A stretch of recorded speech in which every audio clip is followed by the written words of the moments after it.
connected with the data sources and everything? Sorry, you cut out for a moment while you were speaking there. Could you repeat that? Yeah, we made you the presenter, Okay. and you need to share your screen, and then we will request your keyboard and mouse. We plan to set up some tools for your editing, and then the MXD and those kind of things, and make sure that you're able to have the right license level and everything. That's Got our it. goal. Okay. Mhm. I have two monitors, so I'll just share. Right now, it's main monitor. I'll just share that one. Okay. And what you may have to do as things come up is move some dialog boxes from the, other side to the middle there. So. Okay. Okay. Okay. Let me. Because the one right at the corner of the thing. Okay. Let's see if we can do this. Can you go to the and open up ArcMap? If it's the property that I'm using, and the reason I might be this one, the address is 3595 Riverside.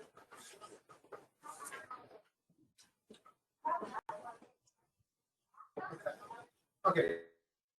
So yeah, this would not be a problem. Change the stuff. That's not it. The way we look at non-contributors is even modifications of non-contributor impact this. Okay.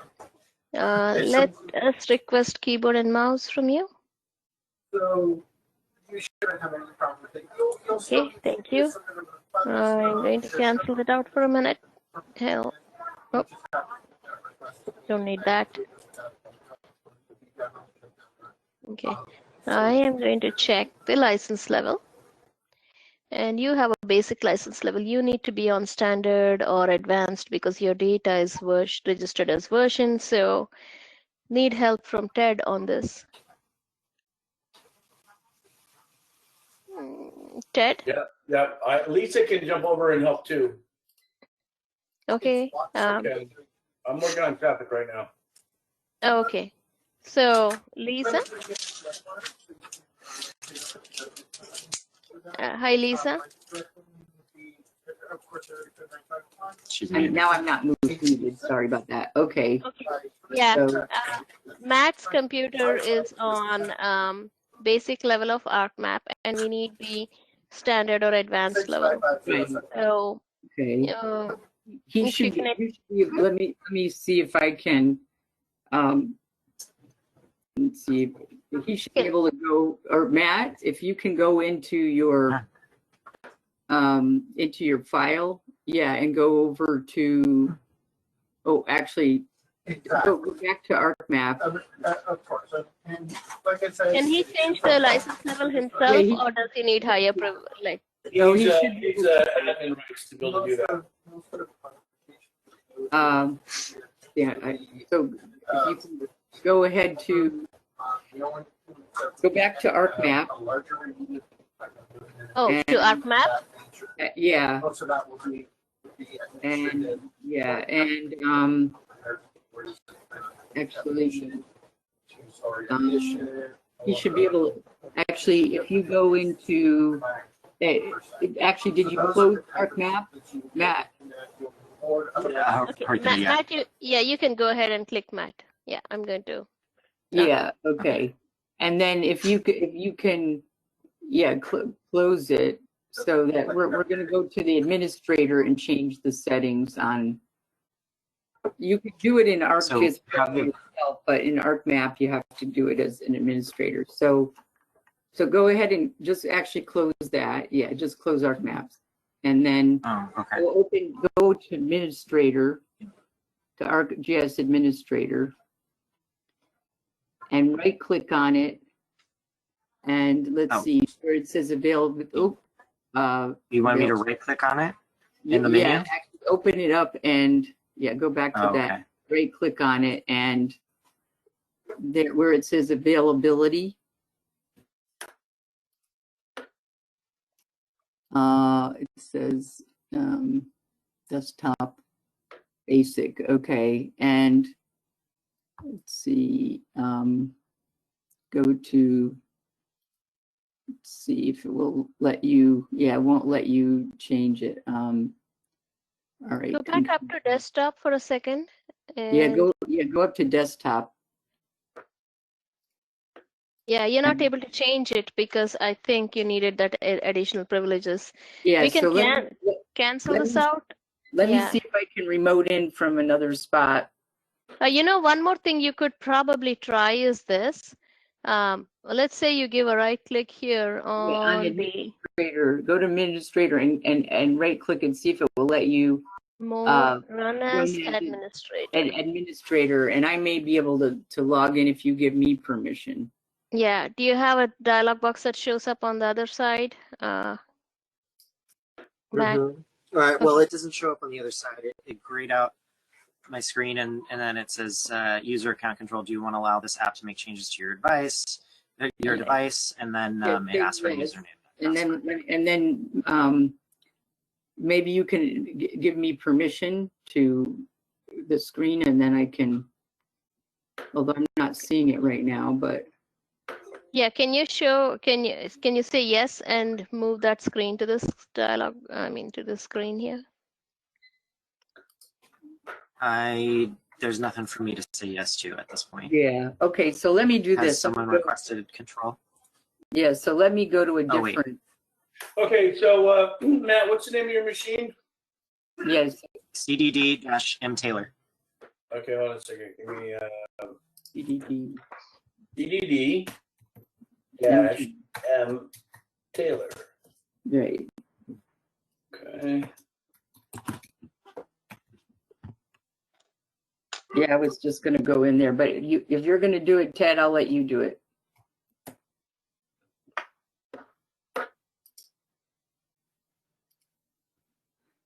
So you should get a thing to say, I'm trying to access. Yep. Say no. Say no way. So what's going to happen, man, is we're going to show you how to do this in ArcMap, and then post 1031, we can start showing you how to do it in Pro. We have to do the same thing with Street Team if you want to use Pro.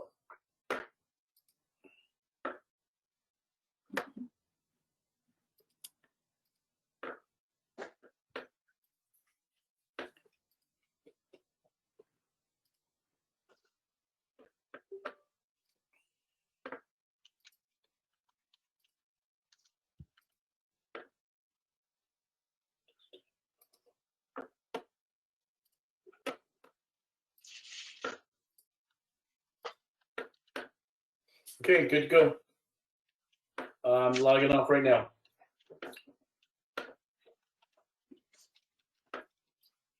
And Matt should have control. And I haven't heard anything from Donna, so I almost think we just keep going with Donna, and Lisa will act like Donna. Okay. And I tweaked your template for traffic because you were showing transportation. So use the one _ Ted. I brought in the traffic data, and then I left transportation, and I just changed it back to my OS authenticated account. I guess Lisa can drive it, and then Lisa, when she drives it, she'll log in through her OS authenticated account, so you can kind of take a look.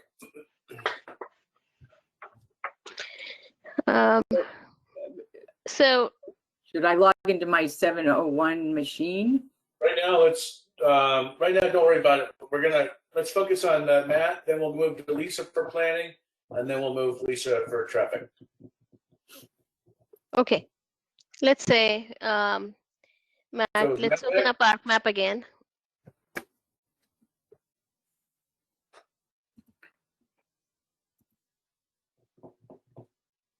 Did I knock Matt off? Are you there, Yeah, Matt? he seems to be in the meeting, but I'm not sure. He might have gone through the computer. Here it comes. If you might have your speaker blocked.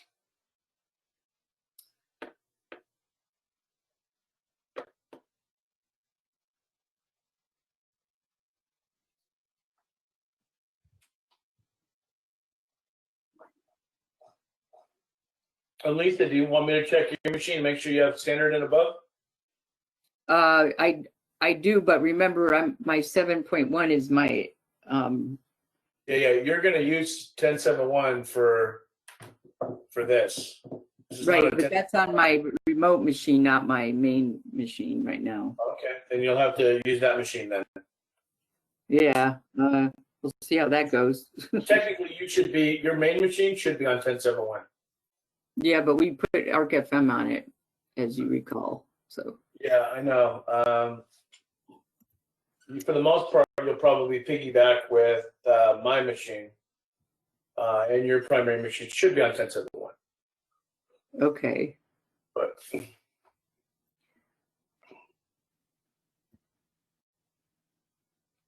so are we sharing Matt's machine yet? yeah, we should reach out to Matt on Teams and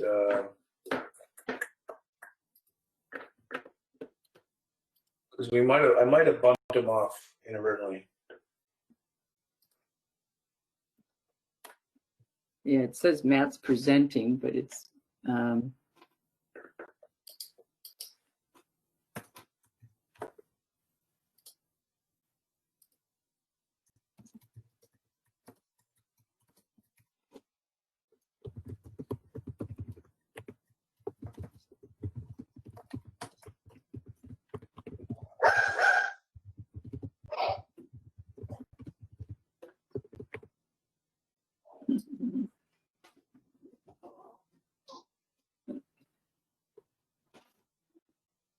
let's see.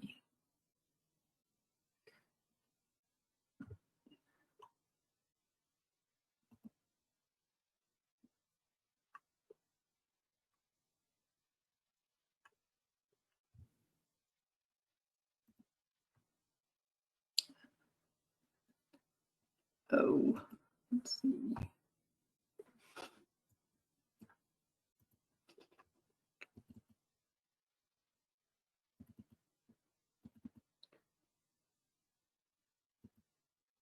Should we make Lisa the presenter, and then when Matt comes back on, we can.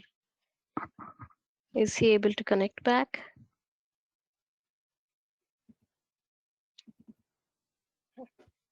Yeah, I can, let me go log into my,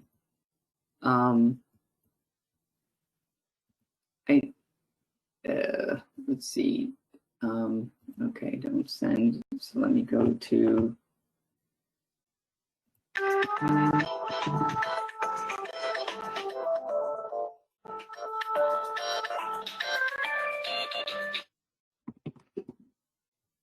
ESRI is calling, what's the chance? All right, let me go to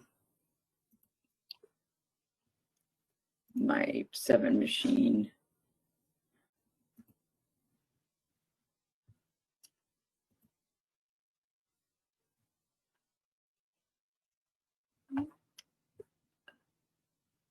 And I'm going to go to the, so I'm going to, are you going to give me option to share the screen? Yeah, I think we will change you to be the presenter. Okay, and so then I'm going to share my, no, I'm going to share this one, I think. Let's see. Did Matt come back? He Matt, did, but he doesn't have a speaker on the right place. He so- has a message. He says, "I'm going to leave and rejoin." That's what he said. Yeah, right. So maybe we can try it here, but I'll show you where I'm at here. I'll save my screen 1. Let's see, monitor 2. Let's say share. Let's see. Okay, I'm back. Sorry guys. When I gave Ted remote access, it logged me out and I had no idea what was going on. So I figured I'd just give you guys a couple minutes to get it sorted and then come back. Okay, no problem. Okay. So that doesn't help, Lisa? Oh yeah, that's right. I need to open theirs. Yeah. Okay. Yeah. Okay. Okay, should we continue with Lisa now, right? Lisa, if you wanted to, because Lisa's got to go, and now she just added the wrong MXD. So let's jump over to Matt again. Now that he's back, we'll come back to Right. Lisa. Okay. Yeah, Let me make Matt the presenter. and then I can try to set mine up while we're talking. You need to connect to the To the one in the folder, right? video folder Right. underscore DCS from DCSE. Yeah, I know. Traffic, Yeah. whatever. And then there's what MXD there. Yeah, Right. you can probably follow along what we're doing here. Matt, will. we requested keyboard and mouse. And if you give us keyboard and mouse, It Wow, hasn't look at asked me yet. somebody likes to line stuff up. These are organized in a particular way. I know it probably doesn't seem like it, but No, that's good organization right there. I use these apps the most. yeah. Yeah, I still haven't seen the request for keyboard and mouse control.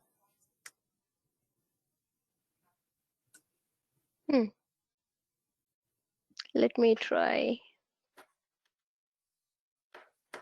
Does it show up on the other screen or something, like a little window? Mm-hmm. Maybe if can I just give it to you like this? Yeah, let me, yeah, now I got it. Thank you. Yes. Okay. Okay. So the first things, we will go to this PC and then real quickly check the PC system properties. The reason why we're doing this is, you probably have a good computer, you have an i7, and you have a 16 GB of RAM. If you're having a lot of things open at the same time, you might have issues, but for what you're going to be editing in ArcMap, you're going to be okay, I think, with this. Okay, just so you guys know, I'm in line to get a new, more powerful machine too, so that should be coming. Yeah, I know that. I know that. You're supposed to get an i7 laptop, but we shut them down and said we need you to have the higher performing laptop because you're gonna be editing. So. Yeah. Right. But I think what's gonna happen is that once Matt gets editing rights, he's gonna be like, "Hey, guess what I got?" And then Veronica's gonna say, "I want to edit." Mary, can I edit? And then she's gonna say, "Hey, Regine, look what I got." And Regine's gonna say, "Hey, I want to edit." I'm feeling this. So I have a question. Is it okay to open the Planning Editor 10.6 in my 7 box, or should I? You only want to open that up on your 10.7.1 box. I don't, or I do? Only want to open that up. Right. What I would do is Matt's going to open it up in a couple minutes. So what you should do is And save make it. a I'll copy save. of it and then open up that copy. Right. Okay. You should make a copy of it from the network, copy to your C drive. Oh, okay. Like that's what Haritha's doing right now. She's creating a folder called GIS on the C drive, and she's going to copy the MXD from the network to the C drive. Because you always get best performance when you run stuff on your C drive, 100% of the time. But if it's a virtual machine, does it matter? Wow, that's a really astute point there, Lisa.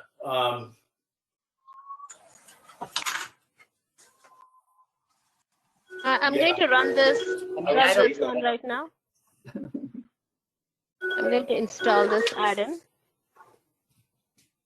And then we'll go and get the MXD also.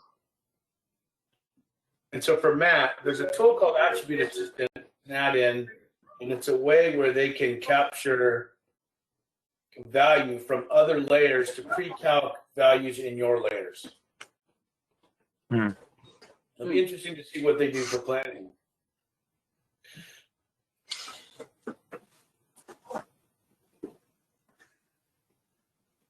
I'm just trying to see where those layers are. Go to Running planning and in try- traffic. Yeah. So if you copy the underscore TED directory, that one has Which one? you Lata? got the one with underscore Ted is the one that I was working on that should have. Mine disappeared.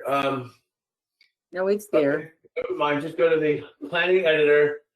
That one. Yeah. Yeah. Version 0? Yeah. I'd say Lisa must have gone in and did a version 0 on it, or maybe her Latha did. No, it was there. I just copied a version.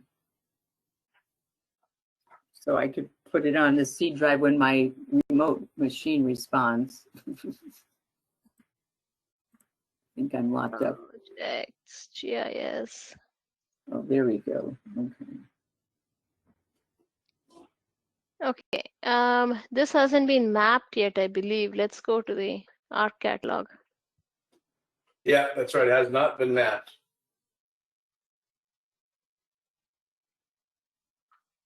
Actually, it might point to a. You might want to open it up. It might actually point to a version that doesn't exist anymore. Okay, but let's make the data connections anyway for Matt, right? Yeah, He's that's right. already gotten the GIS edit dev connection Yeah. here. Okay. I only copied V0 for both. Mm-hmm. And so, Latha, take a look at what mine is for my traffic. Okay. Because I have, because you only were showing transportation data in the traffic. And so I added the traffic data. Okay, it's pointing to the default. I'll just put it on the training default.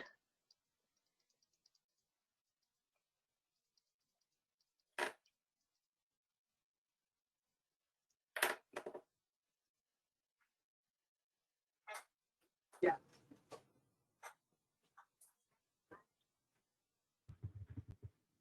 Let's make a copy of this connection. Paste it. Properties. Actually, no. Connection property. Connection properties. Make that check.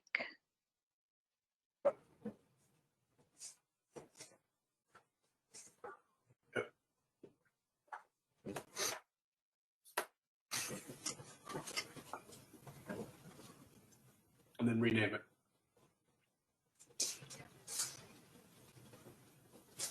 So basically, for Matt, the check database is it's a data reviewer database, so we can add rules that are able to inspect the data and make sure the data is right.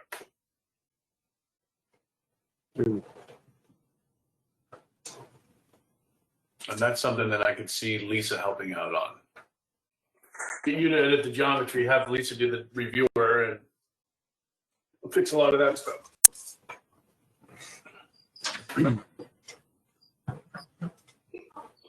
How come he cannot see anything there? Oh. Okay, Okay. let's make sure he can see Okay, this what? one. You may not, Yeah. you might have access to the data, but he might not. You might not have permissions for check. Yeah, he might not. Yeah, that's right. I'll take a look. I could see if mine does, but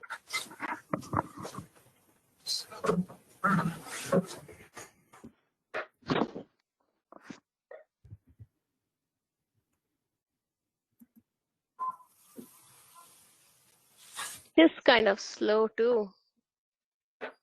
Well, he's got one of the slower. He's got a machine like IT, so. Yeah, Um, I am worried. yeah. He's kind of honorary IT. yeah, he's gonna get he'll get a better laptop though too. Yeah. Okay. Well, again, I clicked on it. Well, you may have to help us out with this one, Ted. Okay. That being said, let's open up that MXD. Oh, let's go to the folder connections. I can't see. Is that a C or is that a G? It's a G. It's a G. I'm sorry. Okay.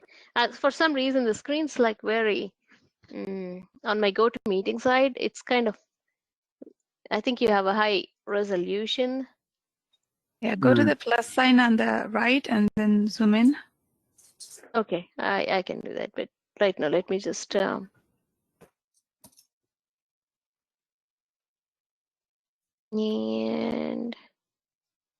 connect to GIS folder. Lata, did you say plus sign on the right? Where? On the right, not on the go to meeting window. It will let you zoom in. Okay, you know, I'll come back to that later. Right now, I just want to. Is there a place? Maybe it will help, but I don't see what you're talking about, Lata. Oh yeah, okay. Good. I don't know if everybody sees that. I'm able to zoom in, so. Now that's just for you, your screen. Oh, got it. Okay, I am going to click on that MXD.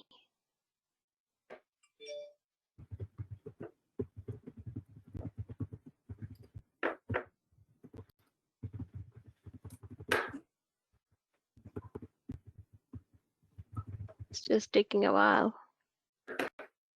Yeah, if you open up the MXD that I had, I broke all the paths to it.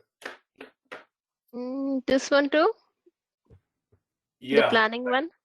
the planning one. That I believe I killed them all. I associated with the version, and then I killed the version. That's what I was working on when you guys when I logged in. Okay, well, you know, maybe then I'll just try to go and open it. Though it will take a while to open up. It take about 7 minutes. So Ted, do you have my note there in Teams about the SQL connection for in my 701 machine? Because I'm trying to set that up right now. Well, they'll show you. Or I'm actually working on something else right now. I'm working on CheckDev for Matt. Oh, okay. But I guess I just want to make sure that the instance that I'm adding. Let me copy that to the chat window. You can Okay, see if thank it you. works. That would be helpful. Okay, so Matt should have access to Rev or Reviewer.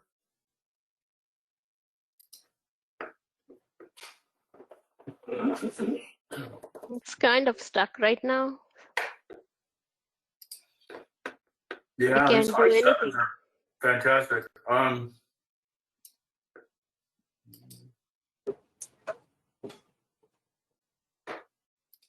Oh, there's something.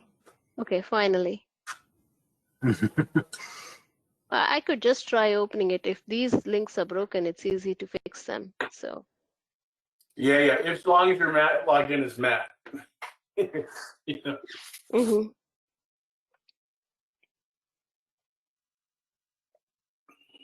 So Lata, that's the instance I'm connecting to. Correct. Okay. And then the next one I do is SQL GIS dev. You should have this connection on your No, I don't have it on my 7.1 yet. I know, but it's exactly the same as your 10.6.1.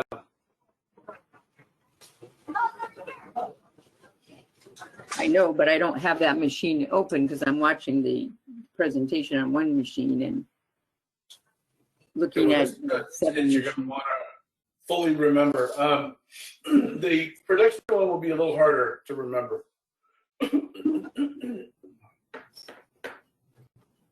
Let me look.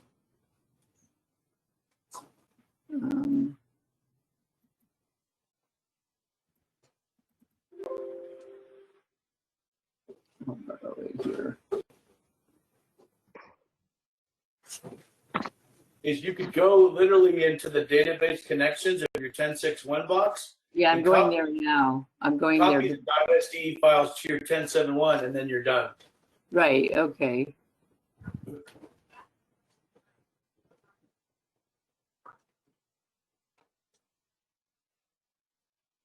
Never mind. I'll see.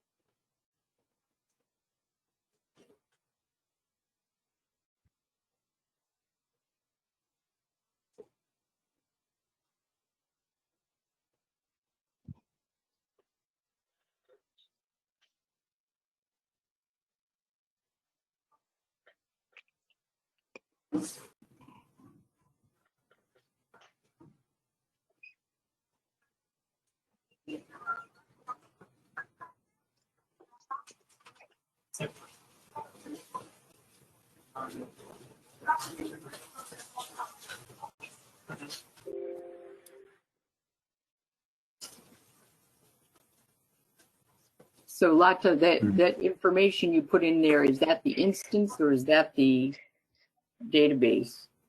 That's the instance name. The instance name, okay. But don't I have to have L Pierce, the name in there, or do I do that after? It's not finding it, let's see. You connect with your Windows authentication. All right, let me see. Yeah, let me see. Okay. City of Riverside, that we have no ability So to it says, ensure that those mitigation measures can be done. it says, So when you play around that, it says make a substantial. all right. Because we don't control what goes on. And we can ensure that they will mitigate. And this makes it messy too, because it's going to be the same environmental document we use in Bolton. And I copied one more on the chat if you want to look for the connection file.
Yay! It opened up.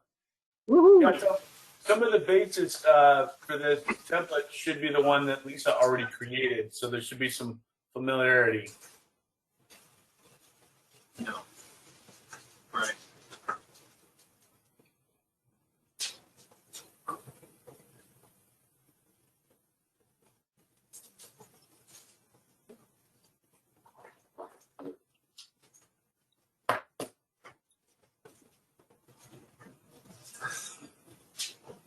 Okay, so you have most of the information here. Let's say this. I'm just going back to my checklist. Right. Oh yeah, we have to test editing. So let's try that. Let's see if you can create a version. And zoom closer somewhere. These are the planning layers mainly.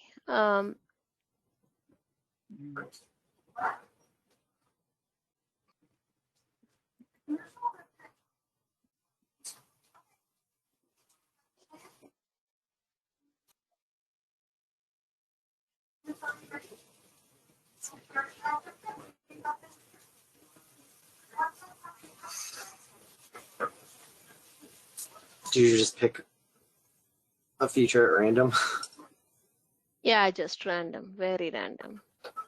Okay.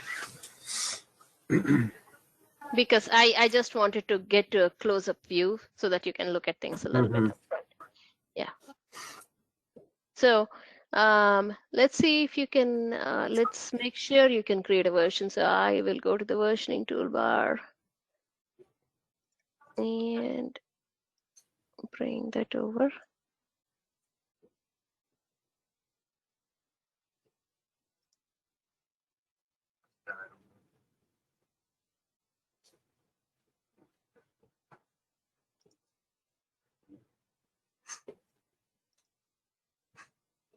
Ted, 24th try.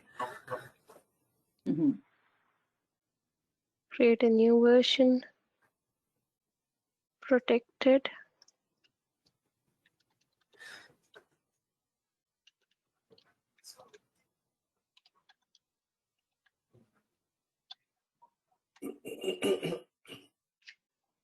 Okay. Just to test that version. Okay. Oh, what happened? Can I think you can just switched to another window. Yeah, can you switch me back to that window? Okay, thank you. I don't know how that happened, sorry. So now can change version. You are able to create a version. Now let's see. I don't know all the steps and findings.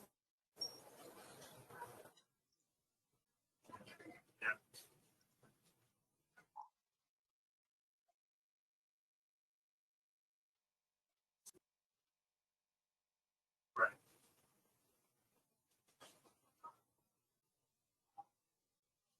And I don't know how that's. There we go. Like you mentioned So under your name, today. login, and then the version name that we have. I found some the other day that I guess Donna had gotten working in R, but wasn't incorporated Okay. into specific plans. So like, those changes. Let's see if we can edit it.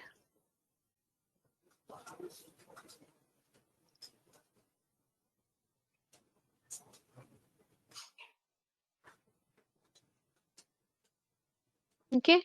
There's Let's a go ahead. lot of stuff displaying on this. A lot of data displaying here right now. It's Yeah. like every single group's on. Right. And you can turn off the ones that you don't need. But here's the thing. I think Yeah. your permissions to edit will be only on the zoning layer and these planning layers. Correct me if I'm wrong, Okay. Ted. I think these are the only two. Yeah. I think it's those two and maybe the circulation layer. I don't know, Ted, if you're gonna have him do that, or is that Donna? Well, so transportation, we thought transportation was, oh, look, you get those errors. Those are the same errors that Lisa had in her template too. So you really did copy her template. Transportation planning and circulation. The plan with transportation planning was both Matt and traffic would have access to it to be able to edit it, and us. So does he need to have? Does he not have access to transportation planning right now?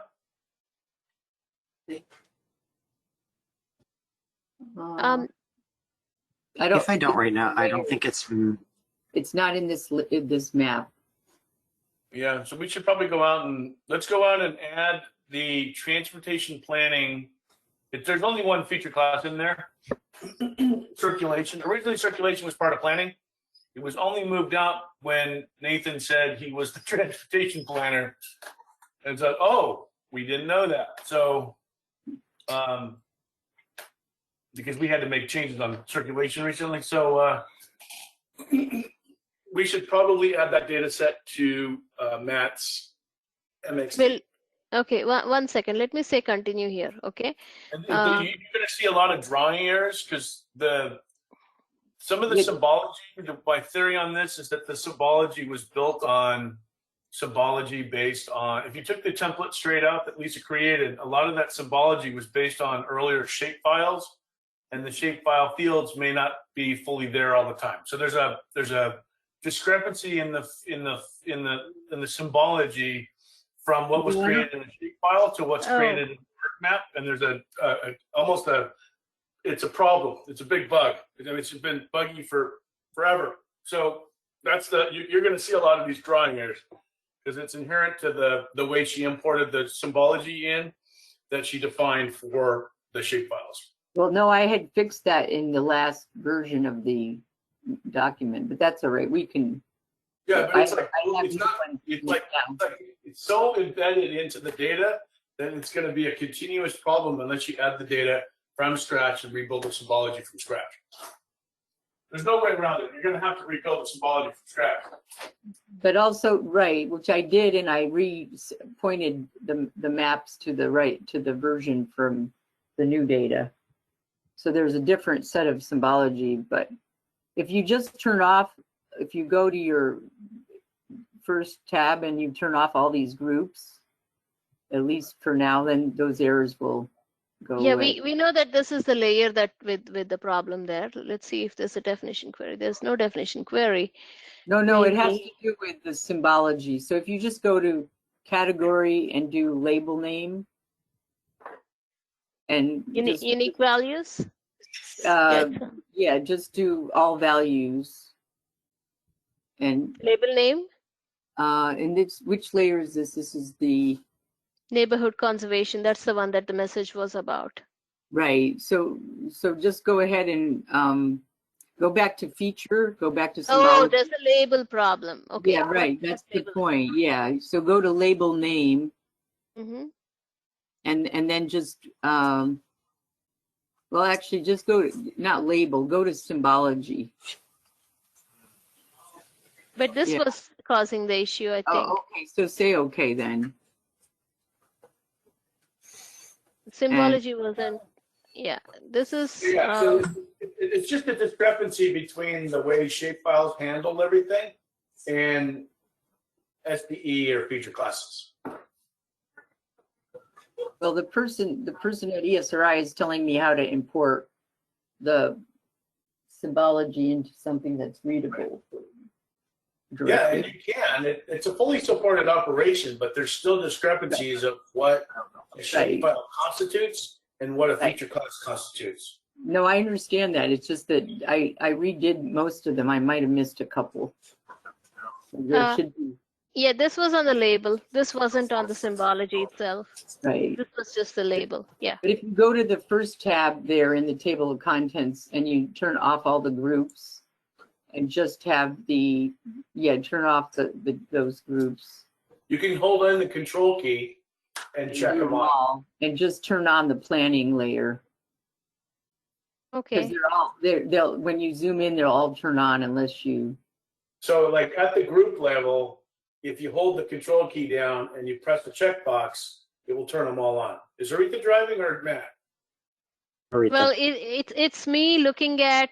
I had them all on right now, right? Okay. Well, that'd be something to turn them I all just on. want You to know how zoom do that. close because planning won't show up until you're in a little bit Right, like zoomed in. That's why I was trying to. right. But you want to also turn off all of the groups right now and then just turn on the planning. Okay. So just click one of them. Just hold your shift down and click one of the boxes. Yeah, just click. Hold the control key and there And you then go. do it again, yeah. Yeah. Well, actually, you don't want to have them selected. You just want to click one of them. Okay, and then- let's let her. Yeah. Let's You let need her. it. Run. Let's let Aretha run the meeting. Yeah, I know. I'm just trying to help her figure out the layer. Lisa's an ex-instructor from Esri. I took an ArcView 2X class with her Mm-hmm. a long time ago. Right. It was before I worked at DCT. Mm-hmm. Good times. So this here right now is that, I mean, our concept is let's just test the editing, right? We have the editing on. Mhm. What's a typical edit you would do, Matt? These are the two layers that you have. The third layer that you wanted to bring, and we can try to bring that in right now, right? Is that something you wanted us to do? Well, so Transportation planning. So I think actually for this exercise, for something that I would typically do is we actually probably need to turn the cadastral back on, or the Yeah. part at the very least the parcels, Mhm. because a lot of what I would do is I would change the zoning designation of a parcel from one Yeah. to another. Okay. Now, as I understand it, the zoning data is not tied to the parcel data. They just kind of sit on top of one another. So if like we were going to take one of those parcels and change the zoning from R1 to R3, we'd have to actually break up the larger R1 feature and then carve that one piece out that we're going to change. Does that make sense? This is So that, yeah, so that's the zoning layer, right? And that's one feature, but that feature represents the zoning designation on many contiguous individual parcels. Yeah. So like, yeah. So say for instance, we wanted to change the zoning designation. If we rezoned that one parcel at the corner right near your cursor, right? We would have to cut that out of the larger feature and then make it its own thing, and then change the zoning designation in that one piece. right. So, and basically that's exactly what you would do is you would use the cadastral parcel as a snap reference. Yeah. But you also want to make sure that your selected set is not your land use also, potentially. Yeah, although sometimes in many cases we are going to do both, but Right, would- but you want to should be make done sure separately. you're doing them separately. So for LAPA, what would be good for attribute assistant would be the relationship between zone abbreviation, zone description, and probably zone code label. And then every once in a while, Matt, there is a scenario where some of the overlay zones would be modified as well, correct? Right. So the base zone you would not change, but you might add one of those overlays. Right. Like you Okay. would not change the R1 7000, but you would maybe add the commercial storage overlay. Yep, So- that's easy edit. Now, Yep. where do general plan and zoning align? In the same way at the parcel level. So like if you're going to change the many times, the general plan designation, which sort of lays under, conceptually, it lays under the zoning designation as the long range planning intent for the land use there. It has to be consistent with the zoning. So if you're going to change the zoning of a parcel, you probably have to change the general plan designation of the parcel as well. So like a typical case would be like, let's see, we rezoned this single family parcel to whatever we just changed it to, I'm not sure. Commercial. Okay, so we'd have to change the zoning from single family residential to commercial, but we'd also have to change the general plan designation from residential to commercial. So Right we would now, just basically, we have the general plan layer is the one we're showing, so make Yeah. sure we're yeah. editing the right one. But Yeah. if do you guys follow the idea that if you switch that from residential to commercial and zoning, you can't readily just do that in general plan, right? Or do you guys not have to follow the 5 changes a year for general plan updates?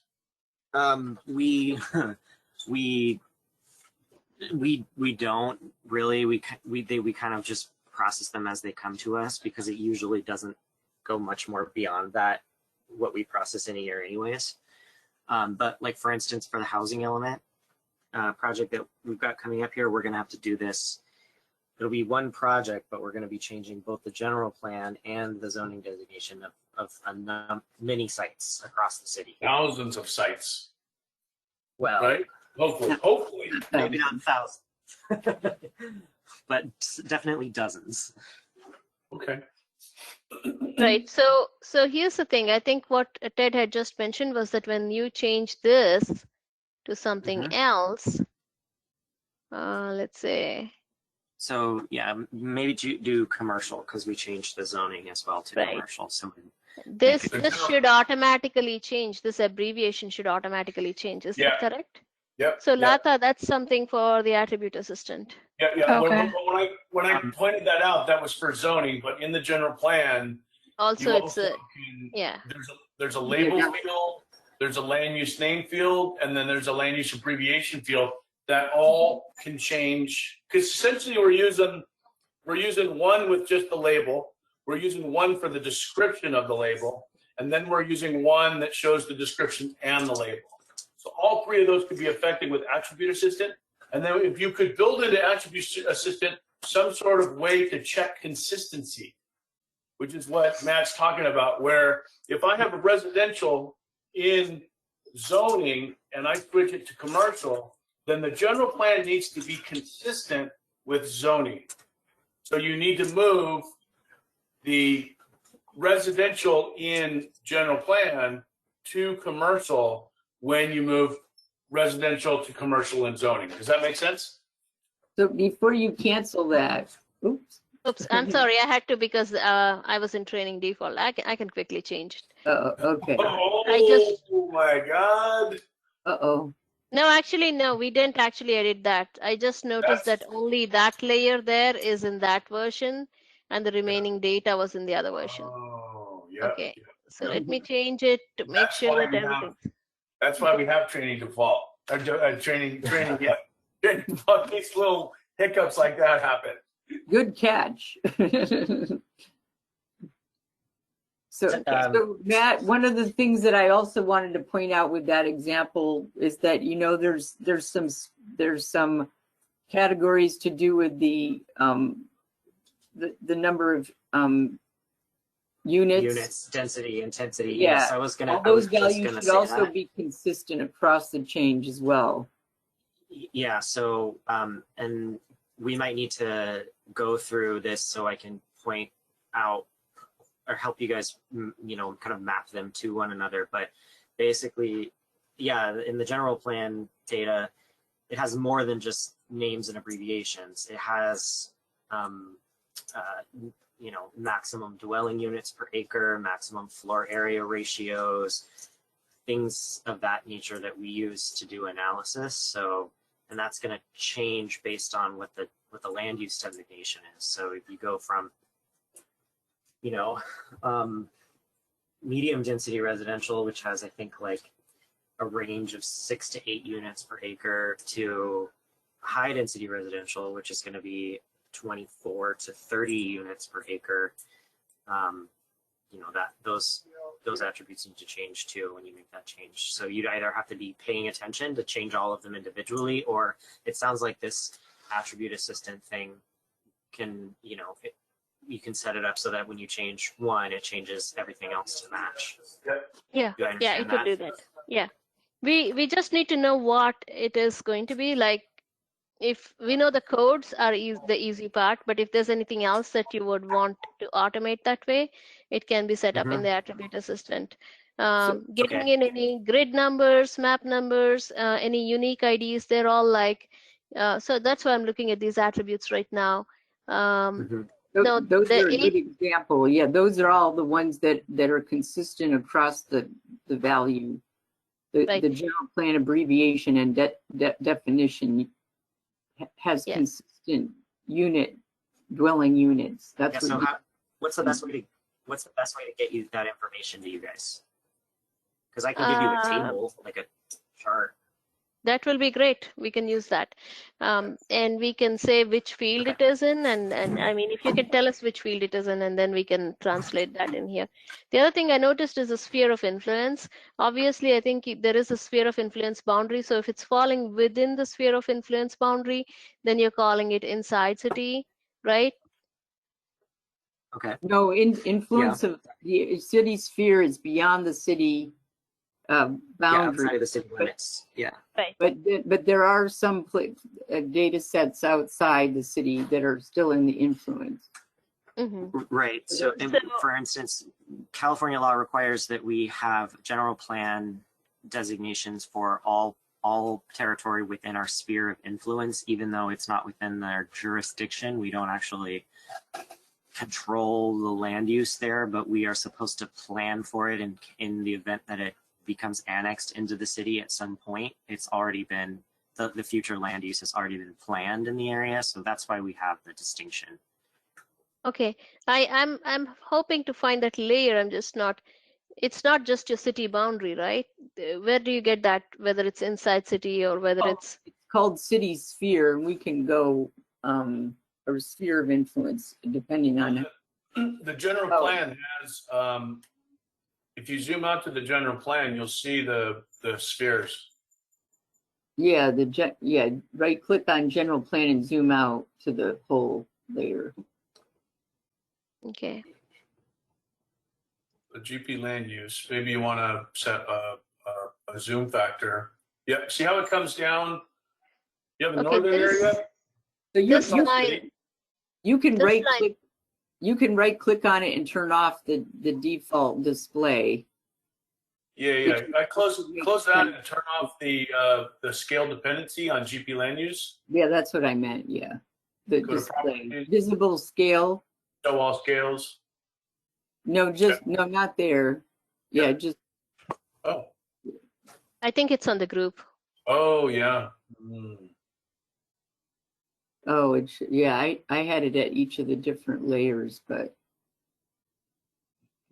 we'll try the group planning. Yeah, group planning, and then you can remove the yeah. So at all scales. Yeah. Huh. We have to refresh. Refresh. Takes a while. That's why we set up that scale, because it takes a while to draw. Takes a long time.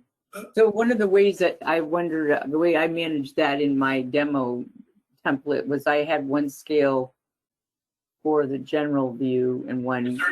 Is there a def query on that? Is there a def query on that data set? Can you look at GP land use? Territory. Oh, there you go. So all this stuff down here. Yeah, it's a bit unincorporated. Yeah, Mhm. yeah, between the dashed line on the bottom of the city, all the way down to the bottom is considered the sphere. And then you have a little chunk in the northeast of the city as well. That's all sphere. South sphere, Yeah. And then that's Yeah. north sphere. not sphere. Okay, but there's no polygon that says if it's south sphere or north sphere. Yeah, Only we do have one. I don't think it got added in to it got overlaid with the land use and zoning, which is fine, but we can get you a copy of that layer. Because Ted, I thought we did import it at one point. Can you look at planning reference? I think try that one.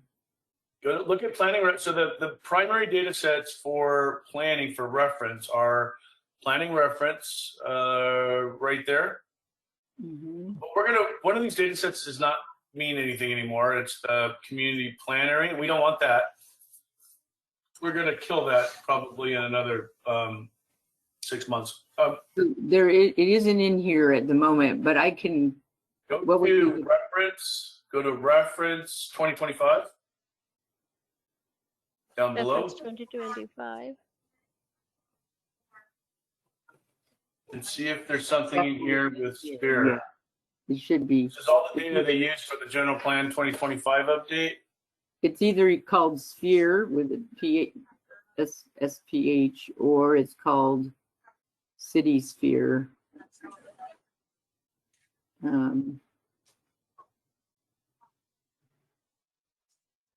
Mm.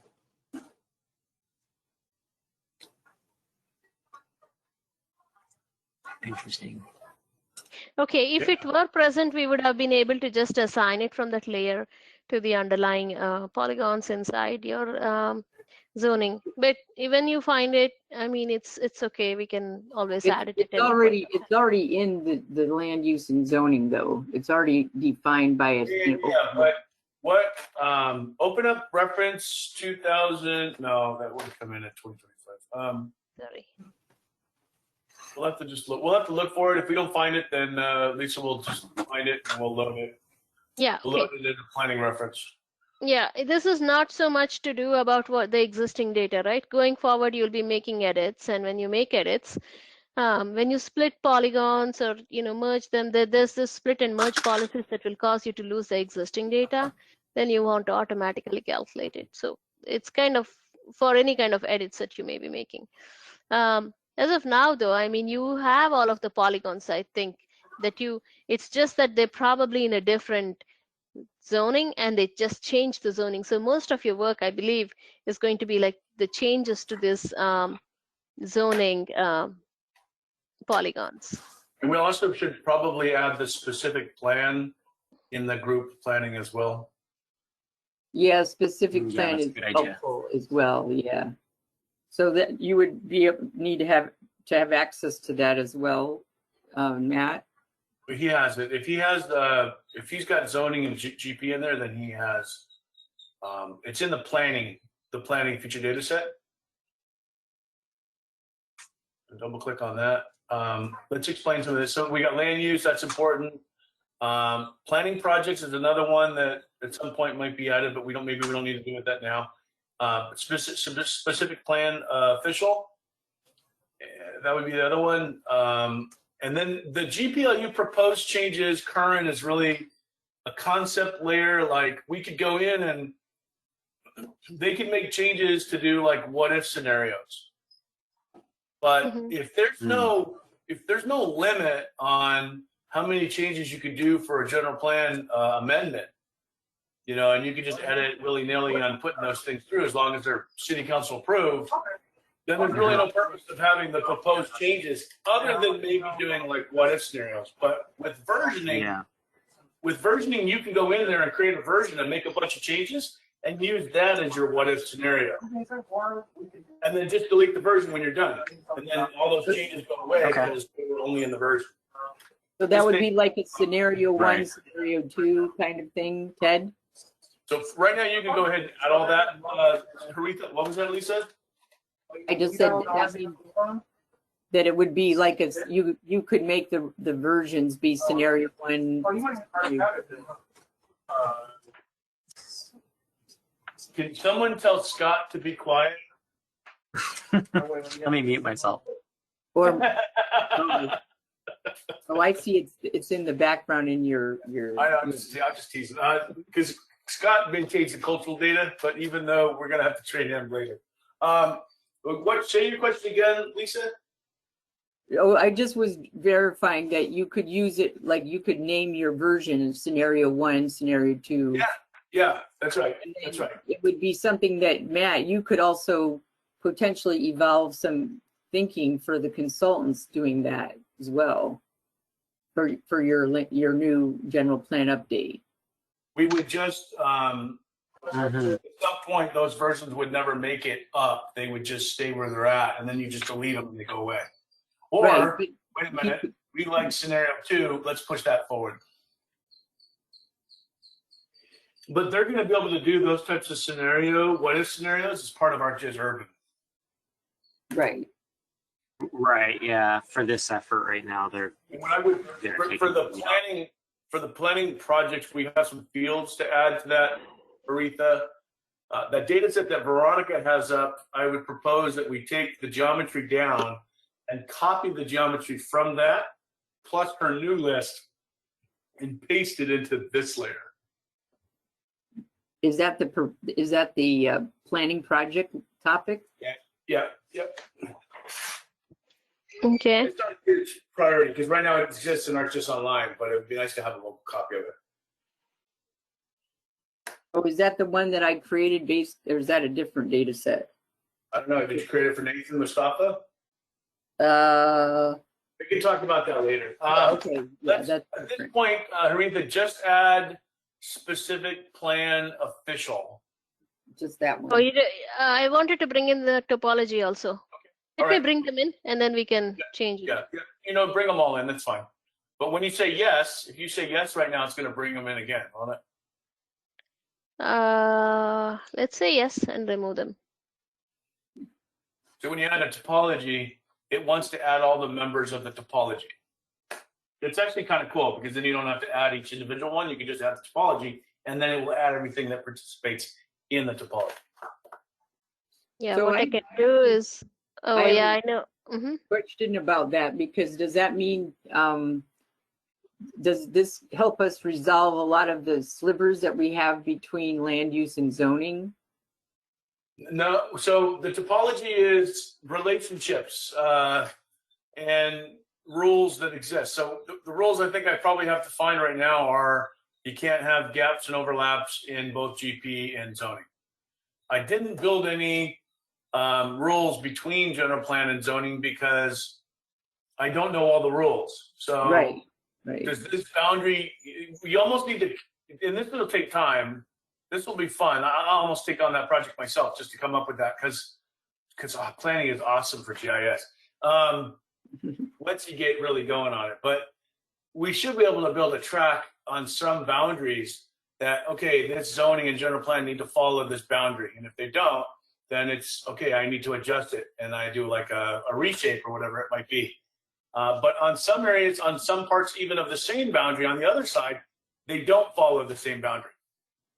So topology Right. can be kind of challenging, I think, to come up with the exact rules to apply to the way zoning and general plan kind of bounce off of one another. So Matt, one question I have is, it seems that in more modern context, the land use and zoning has more consistently been edited consistently with a few exceptions. Would you say that's true? Sorry, I had to unmute myself. I have to keep stealing the cursor back from Haritha. You can have it back now. I suppose, I don't know, could you elaborate on what you mean a little bit? So for example, I know there in the historically, sometimes there were there were ordinances or updates that occurred only on one layer and not the other.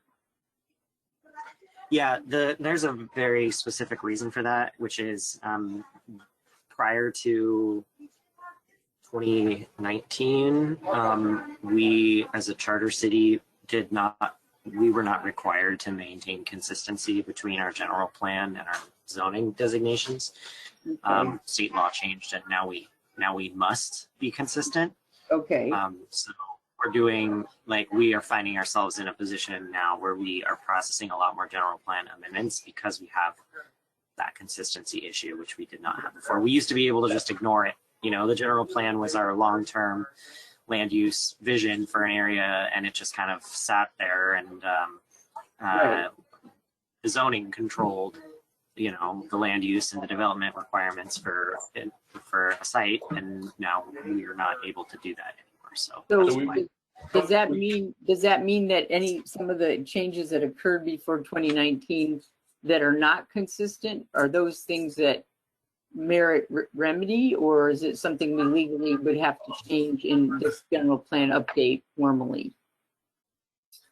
I mean, they should be fixed, but we adopted a kind of stopgap workaround just by Right. changing some of the text in our zoning code, in our general plan, that lets us get away with some of that inconsistency for the time being. But what we are going to need to do, probably when we do the next big general plan update, is go through and correct all of those inconsistencies across the entire city, which is going to be an enormous undertaking. Yeah, well, okay, that's kind of what I But we're wanted not to there be yet. prepared for, because I believe, Ted, correct me if I'm wrong, but I think that at some point the topology would help us evaluate those inconsistencies in a much more efficient means. Well, I think actually what we wind up doing for the consistencies is we'll probably write a little tool that will check for consistency throughout the data, and then spit it out and say, hey, this data set's incorrect, and we'll run it like once a year, and then we'll fix it. But we'll probably have to do it really one time to really get it all in handle. Now, for the topology, where that comes in is where the zoning is a little bit larger because it bleeds into another parcel over GP. And where GP and zoning need to align with one another. But that's tricky because zoning potentially goes to the center of the center line. Sometimes it goes to the edge of pavement. Sometimes it goes across the street to the other pavement. So in those cases, it's going to be tricky with topology. Yes, right. So that brings up another element there, Matt, because in the future, where there are places where the land use or zoning is also, boy, I'm having a really hard time telling if you're talking or somebody else is. Matt? Sorry, it's noisy in my area. I'm gonna mute myself again so you can. Okay.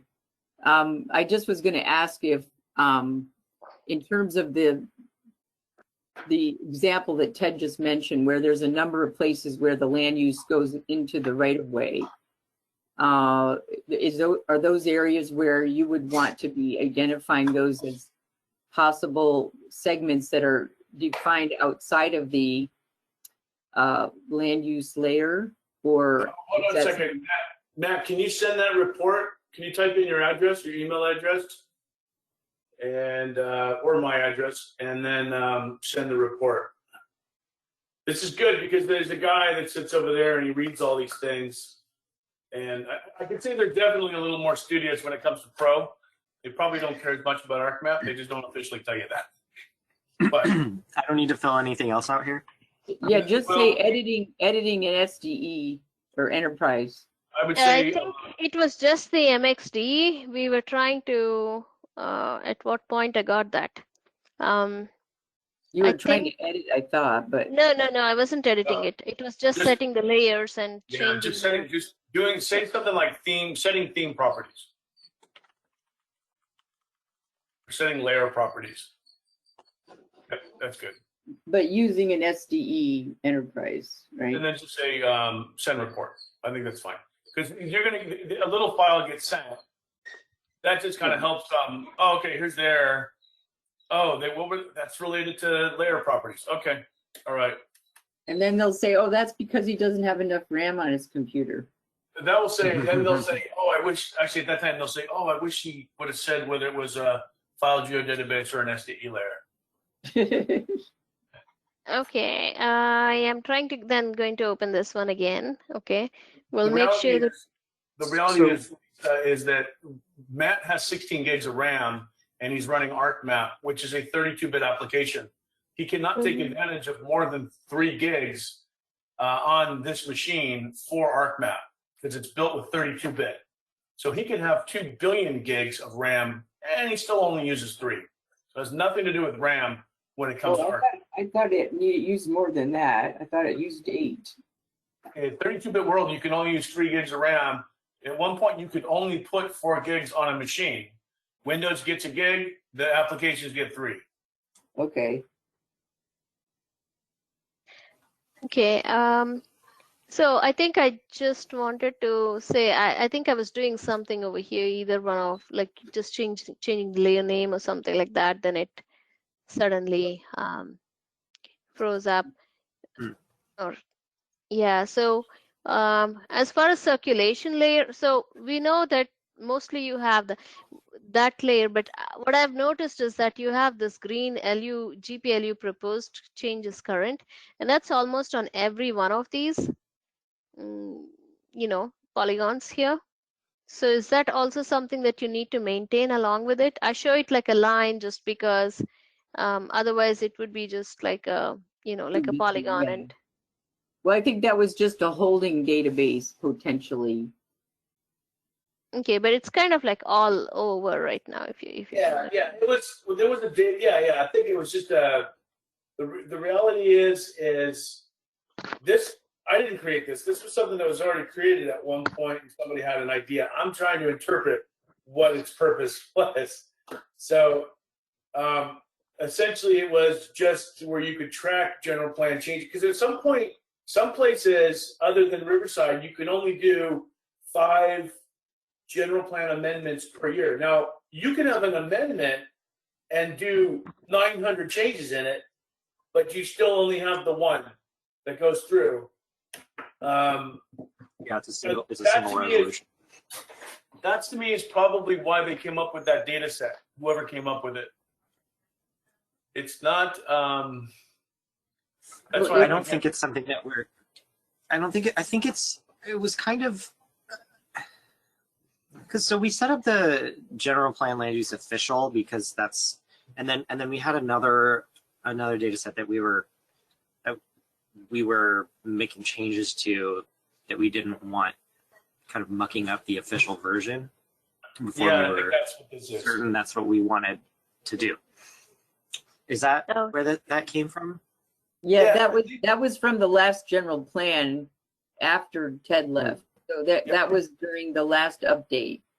Yeah, I So suspect that happened after you left, but for the last round of edits, I suspect with what Matt is explaining, that's probably what that purpose of that layer is. Now but that's how you'd have to do it in a shapefile. In a shapefile world, you don't have a concept of versions where you can make a change. Oh, I want to change this change here or here or here. You kind of have to have a whole nother data set and make the changes there. But what's interesting is, if I would have designed that layer, I would have said, let's wipe out the whole data, keep the schema, and only add what's changed. You know, to say, oh, I'm only adding this one giant big polygon in the middle of the city, that's going to be a change. Rather than, here's the complete zoning layer, let me make one change within it. It would be easier to see just the one single change outside of the zoning. But so could that would be a really good idea, and maybe that's one thing that we could use as an example, because that's something we've wanted to try to support before, where rather than having every parcel in it, we would just, whenever changes are made, they would get applied to this layer every time new changes were made. So after a certain date, any changes to general plan would be put into this layer. yeah. That would be a good idea. What do you think, Matt? Because then you could verify which ones had been verified and approved.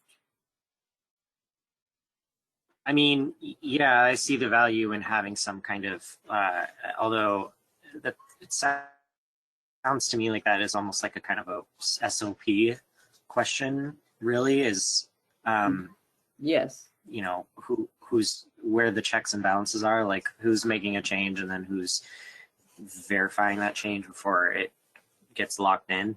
Well, that sort of but, happens. That sort of happens in the process of editing, with tracking who's editing, etc., and then the check process.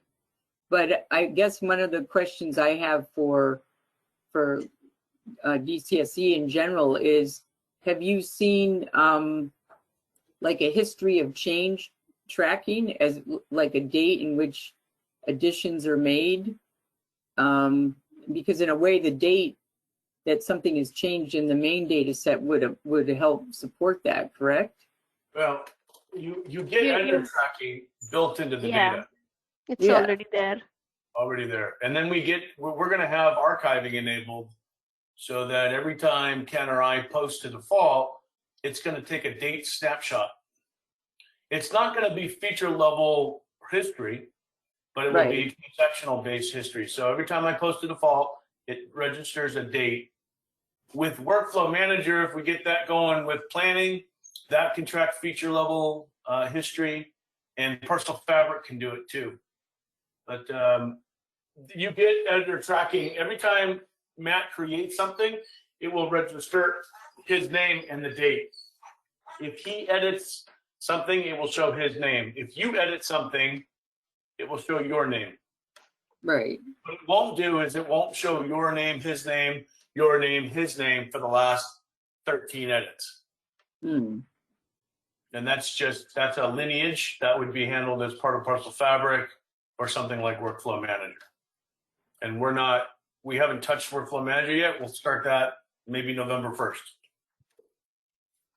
Because that technically isn't part of I CAD. thought we So were going to do that after. surely you can't tell GCC to implement something that wasn't even in CAD. So there's an example right there where if you go down in the zone code, where you got that little sliver, it might be valid, right where you have the residential, and then you got the green, right where that street goes into that green, down towards the bottom, go to the left. Yeah, right where your cursor is. No, where it was. Here. No, go down to go straight down. And Go go straight over. down. Now go to the left. Here. Way No, over. go to the Way left. over. Yeah. Stop. Go middle where you were at. Right there. There. That little sliver that's just below that. Yeah. Okay. Where? The light green Yeah. gap between the yellow and the olivey green. Yeah. I mean, that could be valid, or maybe it's not valid. Have you validated the topology? We could try that. I've not. I didn't build topology based on the relationship between zoning and general plan. So one of them is showing a different historic boundary that was changed probably on the zoning, but not the land use, it looks like. I had old topologies based on the geodatabases that I built the 2025 layers on, but I don't know whatever happened to those geodatabases. They were all personal geodatabases, but 2025 was built in a personal geodatabase, or a few, actually. I left. Somebody else took over. Barbara Milosevic, they might be on her old machine. Oh boy.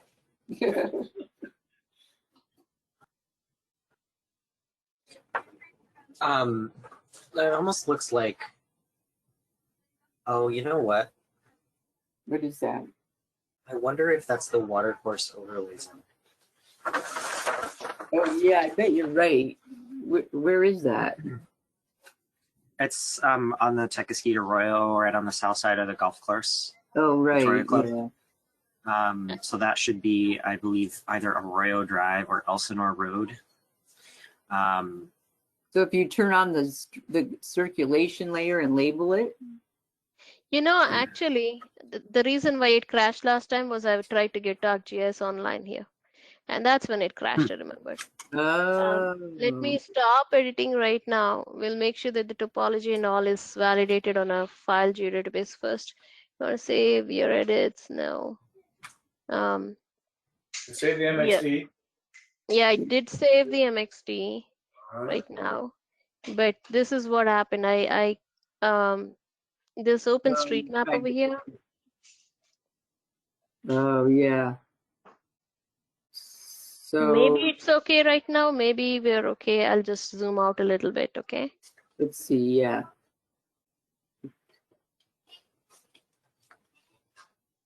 Maybe So- ArcMap's mad because you're using 10.7.1 and the name of the MXD is 10.6. Oh, Feelings, and it doesn't like that. So Matt, do you find that your computer has times when it disconnects from the internet? Do you have that experience where you are?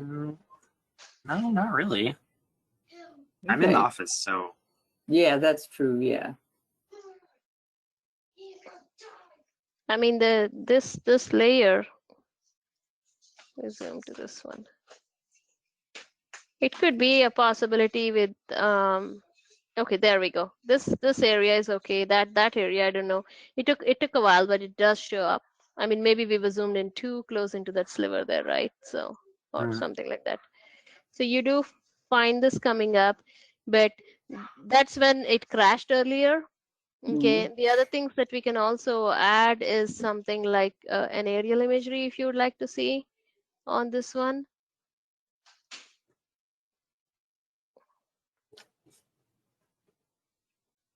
Just changing the base map. Yeah. Yeah, just adding a base map layer. Is this Esri aerial imagery? Yeah. For now, yeah, we'll have some of the historical services available potentially too. Well, you can actually get to them now. They're published in production. Yeah, that's what I thought. I could help them find those. It's easy to do it in Pro, and ArcMap it's a little more involved, but it's still pretty easy. You just gotta add them to your catalog. I already have them saved as a group anyway. He could just add the group to this map. Because your group, the planning group, as well as the real properties, they both use the historical imagery to look at past land use, etc.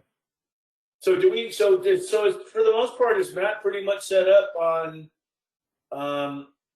MXD, Data Reviewer? We gotta do. He has access to Data Reviewer now. Does Lisa need to be verified on all that, or did you already do that, Lisa? No, well, I kept crashing out of the virtual server, so let me see where I'm at here, because I think let's see if I can. And so your homework assignment, Lisa, is to find the building sphere layer. Yes. I think it's in our SDE somewhere. I just don't think we know where it's at. Yeah, I think it got confused with there is the layer that was the cities, surrounding cities layer versus the sphere of influence.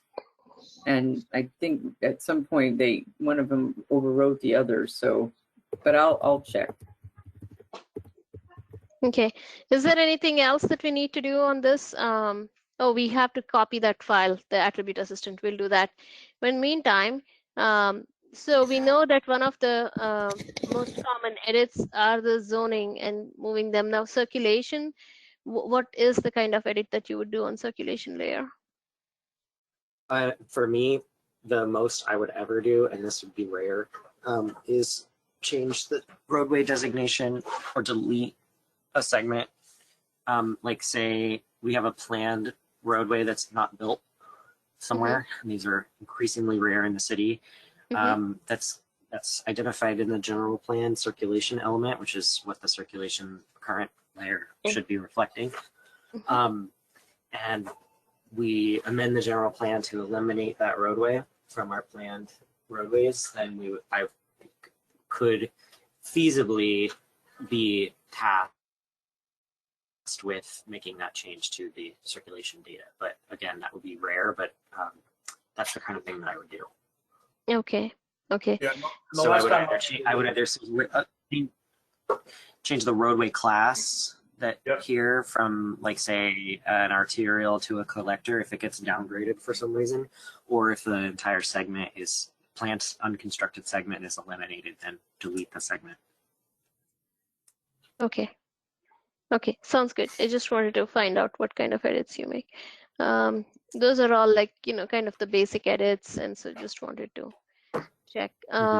So Donna didn't show up, but so I think you just keep proceeding with planning and take a look at the MXD I created for the traffic, because there's just one single line data set in it, and then there's a bunch of point data. So I don't know if that's something that. Well, it doesn't seem like Matt would need to worry about opening a different map, but he could still. No, that's not for Matt. That's for, this is technically planning and traffic. Right. Yeah. So, but just Donna's not here. So I think what we should do is pretend Lisa is Donna. but we need to set up, right? That's what I'm asking. Yeah. Yeah.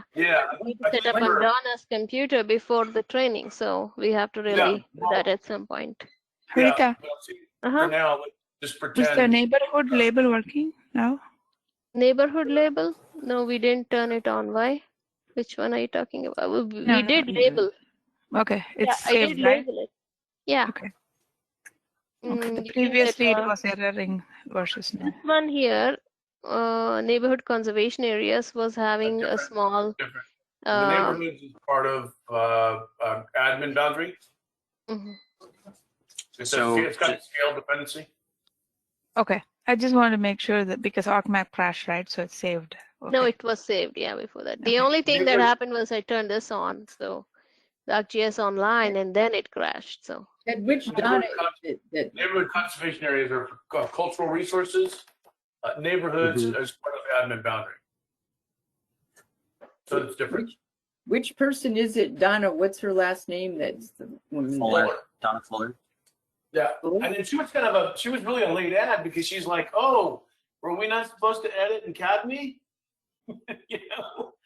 And she was going to start editing, but I don't think she actually did anything because I was like, oh yeah, we moved off of that like 8 months ago.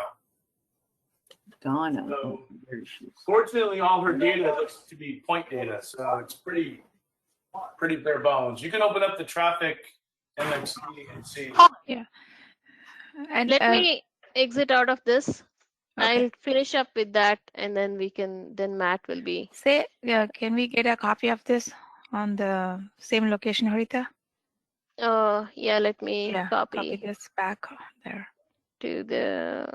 I was So- following, but I wanted to make Yep. sure I have everything. I'd say open up from DCSE and then open up planning and make a folder and call it LATHA.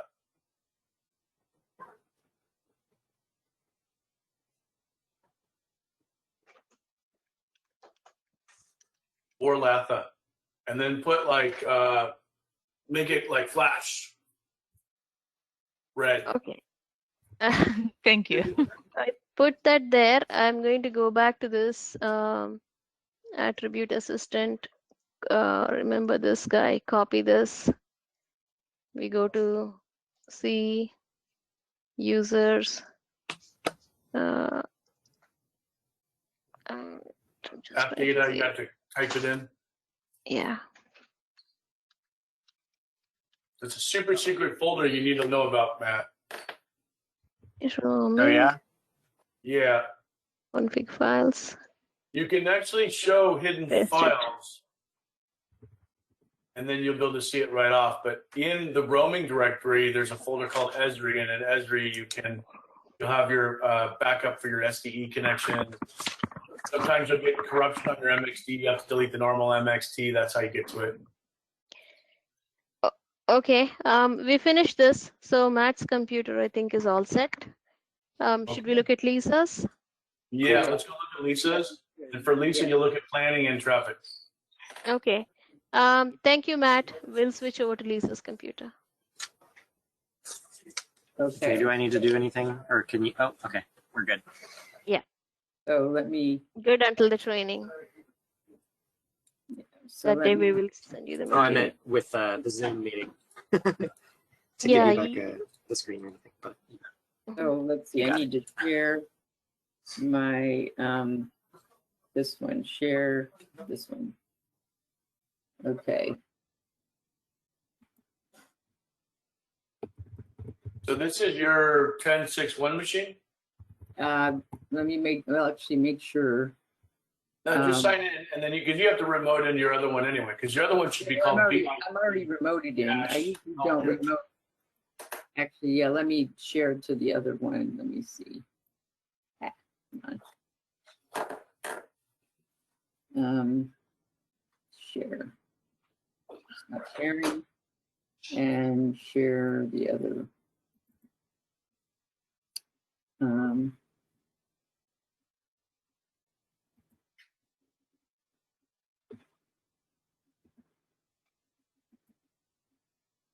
All right, so here we go. So can you see this? Let's see. Can you see my screen? Yes, we can see your screen. But is it blue or is it the globe one? We see a globe.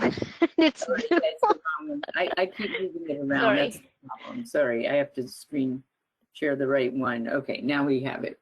Okay, we see the blue.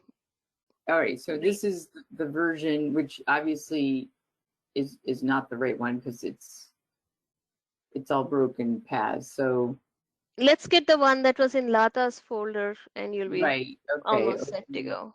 right, okay, In the for Lata folder in there. all right. Yeah, If you open take that what I one. created, oh, never mind. For the traffic, never mind.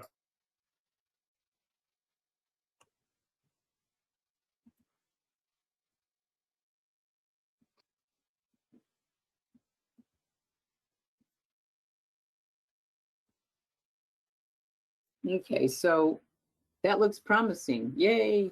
Now, Ted, you were suggesting I save this on my C drive? Yes, if it would be okay with you.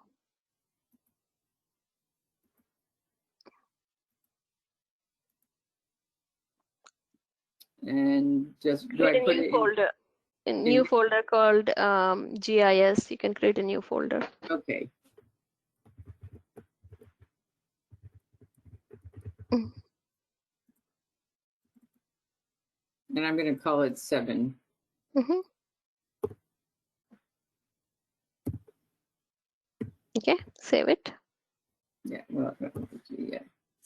Don't know if it'll like the dots or not, but yeah. Yeah, right. Yeah, I won't do that. I'll just save it like this. Okay. Okay, let's also do one thing. We do need to connect to the databases. Right, you need to. Yeah. So, because I haven't done it in this machine, so it'd be nice to review that with you also. But I don't think. Yeah, not this one. Yeah, I Okay. requested keyboard and mouse. Database connections. Database connections, right? Add a database connection. Right. And then this is where I SQL get. GIS. Yeah, SQL GIS dev.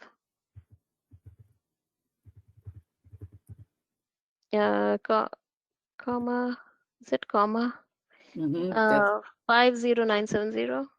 50790. I thought Okay. it was 970. No. Can 50 somebody correct me? 50790. Is that right? It's 50970. Oh, 97. Okay, 97. Thank you. And Okay. then I don't Yeah, have drop down. Yeah, drop down that database. Yeah, and there we GIS go. edit Now- dev. Yeah, right. Check. You can go to check. check also. Check dev. Okay. Name your connection once it gets created. Right click and name it. Because So you'll have a lot of connections you'll have to. Yeah, I know. I can add the other ones. I just know that. So this is going to be GIS check dev. dev. Test, right? Or dev, and then I put L Pierce, SDE. Yeah. Before the dot, you should do that. Okay, before the dot. Okay. Yeah. Okay. And Yeah, then I'm you gonna can do make a that, copy of the same thing and then, right. yeah, and you then- can do it that way. Drop down, edit.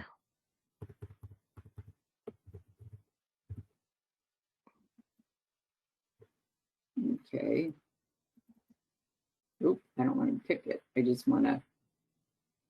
Now, what it would try to do is validate it because when you, yeah, Right. So. rename it.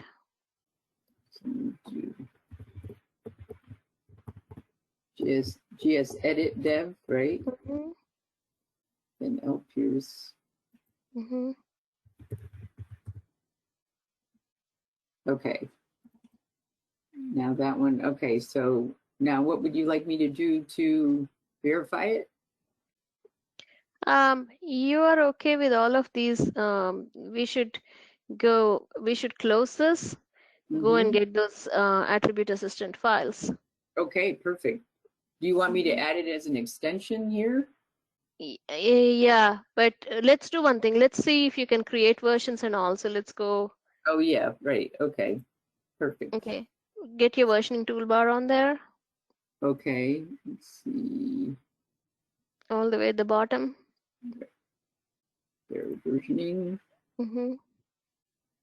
Okay, coming up. And let's go and see which version you're on right now. Can you I go to don't- the left on the table of contents? Yeah, although I want to see, it didn't see the pop-up come up. It's here, versioning. It's on the map. Oh, I don't know if you oh, can see it.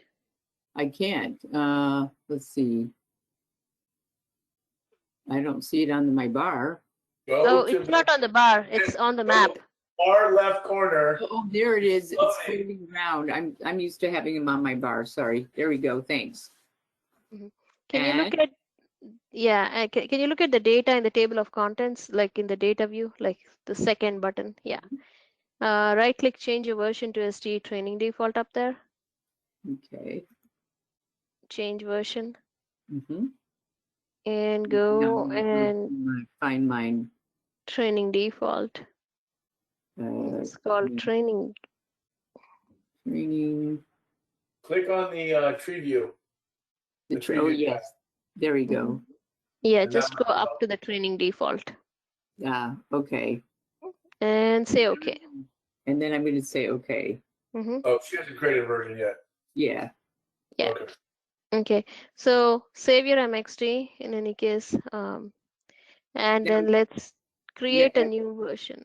a new version. I'm going to do that in the edit right here. Now you can do it on the left side here. Give a right click on your you can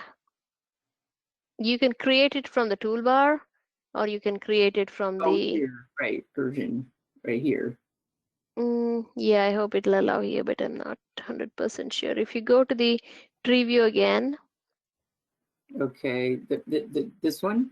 yeah, and then scroll down to where the training default is.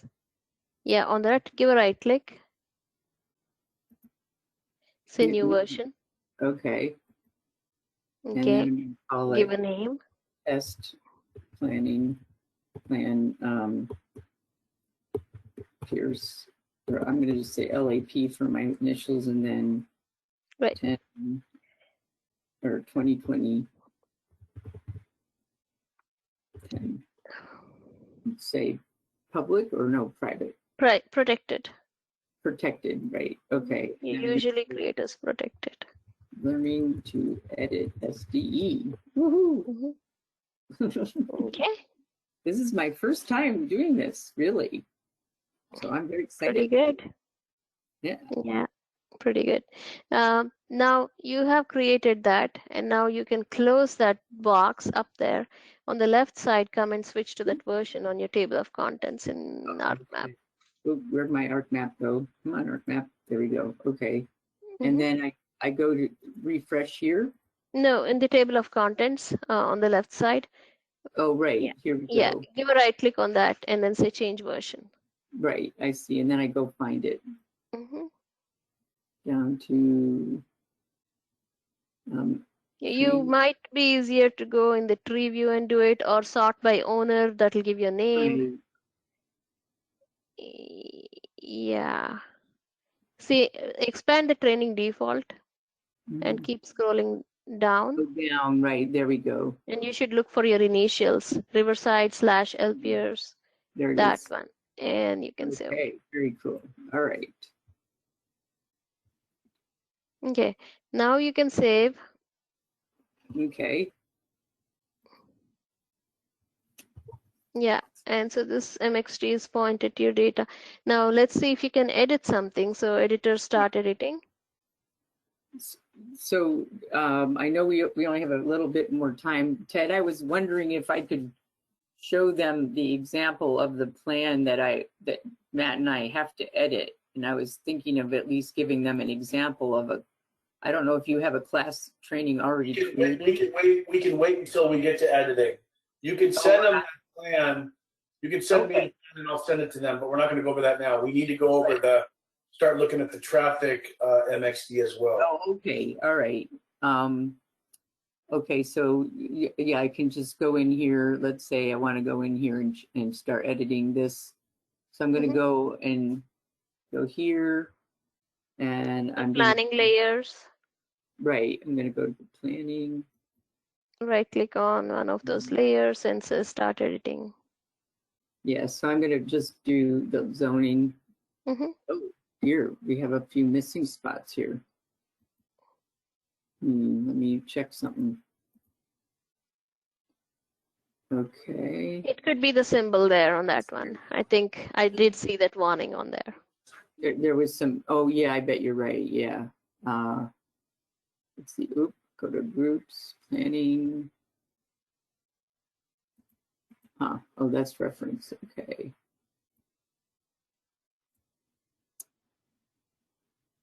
It did identify in GP. Yeah, yeah, okay, it's just the wrong color, yeah, okay. So let's say I'm gonna edit this piece here just as an example. Mm-hmm. So I'm going to go here and I'm gonna make everything except for zoning. Yeah, if that's the only layers you want to edit, right? So Yeah, right, for now. I tend to be very careful about it, especially when I'm editing someone else's data. So okay. I could check this and I could start editing. Do I do it here or do I do it in here? Yeah, you can right click on the layer and say start editing if you Right, want yeah, to. that's kind of what I would think, yeah. That's what I usually do. So just remember, Lisa, when you're in SDE, the only difference between SDE and a personal geodatabase or a shapefile or file geodatabase is the data stored in SDE. All the tools are exactly the same. Good to know. You start editing on a workspace. Okay.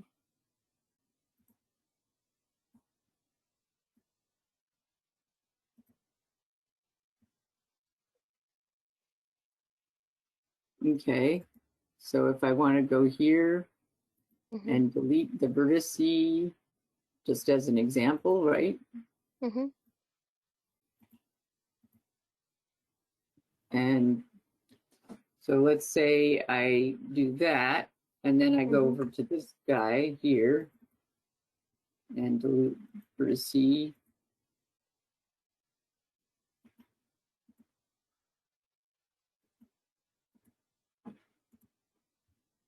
So, and so what would So be what you my, could have done on that, instead of deleting a vertice on that, you could have just done a reshape edge and reshaped both of them at the same time. right, okay, yeah, right, that would have been with the, If you were doing the shared topology editing, so Right. that's the thing. Twice as fast. For Matt's errors, if we would have validated on that where she moved one and left the other, it would have come back and said, hey, there's overlapping geometries. It's an error. right, Yeah. So now let's actually look at the attributes also. Just a second. You were right, right. Yeah. So open your attributes up there. right. These are in the And table or here. The topology toolbar. I don't need that one, right? You need to add the topology toolbar. Ah, okay, Dock that. all right. That's where you're going to get your reshape edge. Right, that's what I wondered. It used to be in the main tools and then it disappeared, so. We'll go Nice. deeper into editing Yeah, that's all part of editing. in the class today. Our just goal is to see right, if you can yeah, actually you know, I just want to see if you have edited a version. Let's go and check your version, right? Go yeah. back to your so let me see. Now we Go to back the table of contents Okay, and then that second button there, up there, all the way up. Yeah. So you're in a version now. Save your edits then. all right, Stop editing. Stop your editing. And as long as you're in this version, that's the thing there. And if you go and to your right and change your version back to the parent, you will not see the change anymore. now, and just to recognize the parent, I would go back to Training default. planning At the top. default. Okay. Right there. Right to the SD. left. Right to the left. Up. Training default. Oh, that one, okay. That's good to know. And then I would refresh. It automatically does. And then it just shows up. Perfect, Okay, so let's do the attribute assistant. All right, and where do I get Let's- is it in the folder? Yeah, you would have to go Any? copy that. No, just 1 second. Okay, can I get keyboard and mouse, please? Okay. Oh, there it is, attribute assistant. I see it up there. Yeah, you need to copy that folder And where do I copy it to? to your see wherever the GIS folder, GIS editing test, you can put it in there inside that. No, Okay. no, not in the program files. In the GIS editing test. You have a folder that you just created with the MXD. Yeah. Yeah. Okay. Okay. Let's close your MXD for a minute. Okay. I'm just gonna. All right. Okay. Open that. And I'm going to Double click the first one yeah. and install. Admin. Mhm. Okay. Okay. Now open up your MXD again. Okay. That's a nice little batch file. Yeah, it's a nice tool. Okay. Planning editor. Let's see, make sure I get the right one. You don't need to specifically open that. We just opened this because we have a file that will. Yeah. Okay. Open that if you Yeah, want. I just want to do the one that I know is the one I have set to my. Well, I want to reset it to my default, but Okay. Let's also bring in the attribute assistant menu yep. and activate it. Is it under Attribute A, or it's is it- 1, 2, 3. It's up there. A for attribute. Yeah. Right. Okay. Okay. And it's already, I believe it's on. Turn on. Okay. Here it's on. Okay. Okay. So now if I wanted to go in here, Yeah, you can do that, but we'll show that to you in the training. Right now, Right. we just needed to do this. And then also go to your customize and turn on your data reviewer extension on and customize menu. Yeah, get the menu also. and which menu? Oh, context menu. Data reviewer. Data Oh, reviewer. reviewer there. Yeah. Okay. Yeah. Okay. So close that. Also go to customize again. And you have extensions in customize. No, not right click. Sorry. In the customize menu up there. Oh, here. Uh, Oh, this one. Yes. Yeah. Go to extensions. Mm-hmm. And data reviewer is already on for you. That's good. Right. Okay, that's Yeah. it. You And can so it's close this. Okay. Okay, you can close the MXD. All right. And do I want to open up the traffic one? Yeah, we'll do that after we just finish up this thing. Okay. If you can close this MXD, I have something to check on. Okay. Okay, what we need to do is go to that folder again, in which the attribute assistant folder. I'm sorry, in this one? Yeah, copy that loaded AA.a. Yeah, copy that. Okay. Now go to C users. Your name is L. Yeah, your folder is up there, the second folder from the top. Oh, it's Open not that. elevated though. It should be my regular. That's the only folder I can think of is associated with your username. So No. here, go to the top and then put // / app data at the end. This one? App. Or No, not slash? two, just one. Yeah, app data. Right. Now And go then- to roaming.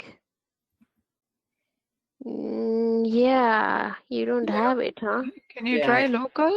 No. What's your login here? My login is my local, so I don't know why I don't have my. This is a remote machine, right? Yeah, it's a remote machine. It should have my I log in with my regular, not my elevated, so. That's not something. Interesting. But what would be happening with my, So when you go into user directory, you don't see an L Pierce, you only see an L Pierce E. why? Go to your start menu. To my which one? Go to your start menu. Okay, Go to the little profile, little circle of you. Nope. oh, That, what, 5 buttons up? Go to the, nope. Go to start. Just want to see how you're logged in. Go to start. Go to the, okay, 5 buttons up where it says Lisa Pierce. Right click on that. Change account setting. Oh, interesting. Close out of that. Go back to users. maybe I have to make it so its properties are not hidden folders. Cancel that. Can you cancel? Maybe you should. After users, in the location bar at the top, Mm-hmm, type a backspace after users. Pat's, Backspace. backspace, Backspace. After users. No. You mean backslash? you mean Users. back, Backslash after users. Backslash. okay, L Pierce. Without the E. mm-hmm. There we are. That's weird. It's I hidden. thought we were doing all of this in this. Something to figure out. Well, this is why I was a little bit nervous about the virtual machine, because it isn't really ready for prime time. It's pretty good actually. We model after what DCSC is using. So Go to ArcMap and then go to the AA and then go to the config and see where it's pointing to. Yeah. Open And up then you ArcMap. change. Into Any program ArcMap. files? Just open up Oh. ArcMap. Okay, you want to look for the home directory? Yeah, it has the config file. Yeah, it's in a Path, home it can be directory. mentioned in there. So Go to cancel that, go to catalog, go to your catalog window, go to your catalog window, click on the little home button.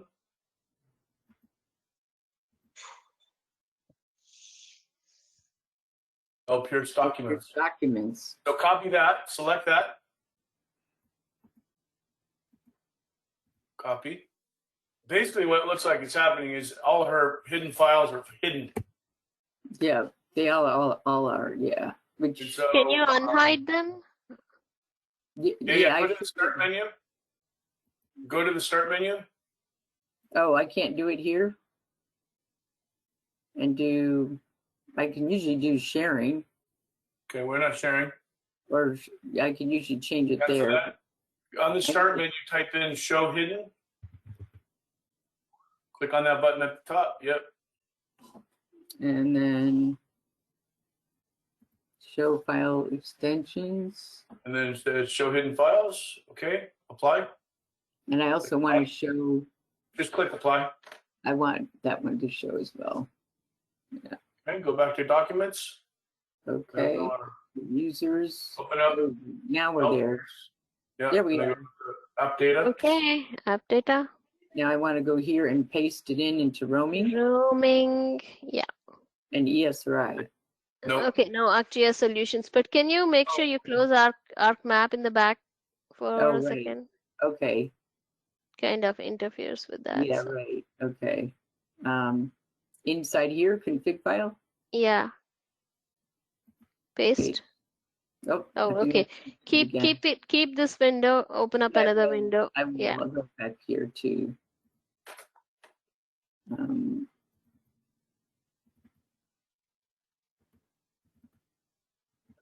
It looks like it's already loaded, but, No, Is you need to replace it. Can you paste oh, I it? paste it, okay, Replace. okay. So basically, it gets created when you install the tool, and Oh. you're replacing it with custom that Latha and Haritha have worked on.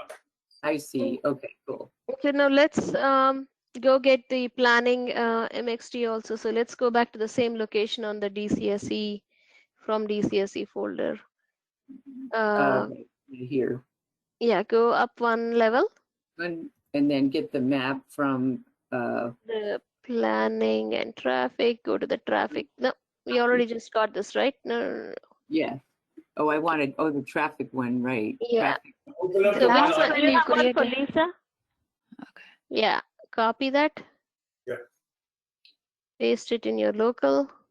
Not here, not here, not here. Oh, Go to your C, GIS editing.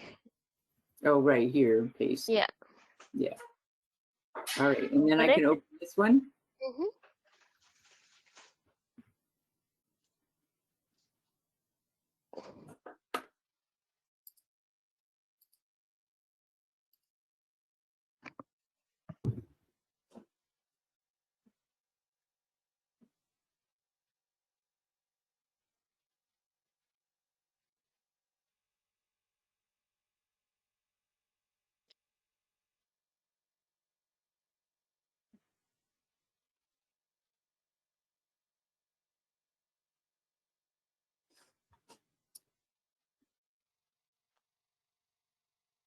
Actually, I don't know if this one is actually the right one, but we can see. Yeah. If it takes longer, it just means that it isn't mapped and you can Right, yeah. fix the broken links.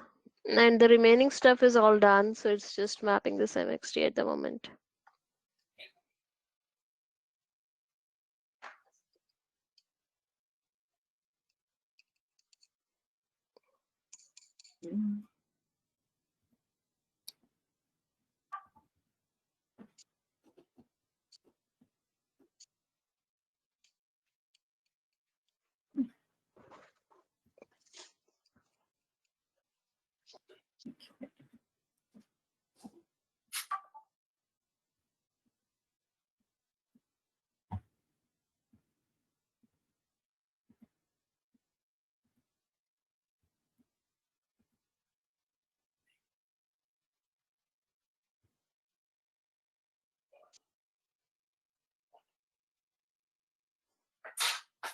Okay.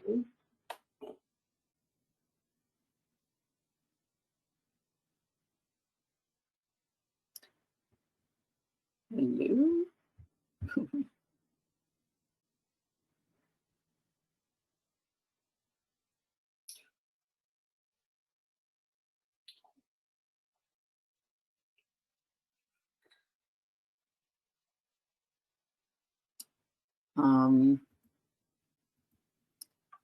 Let's see. All right.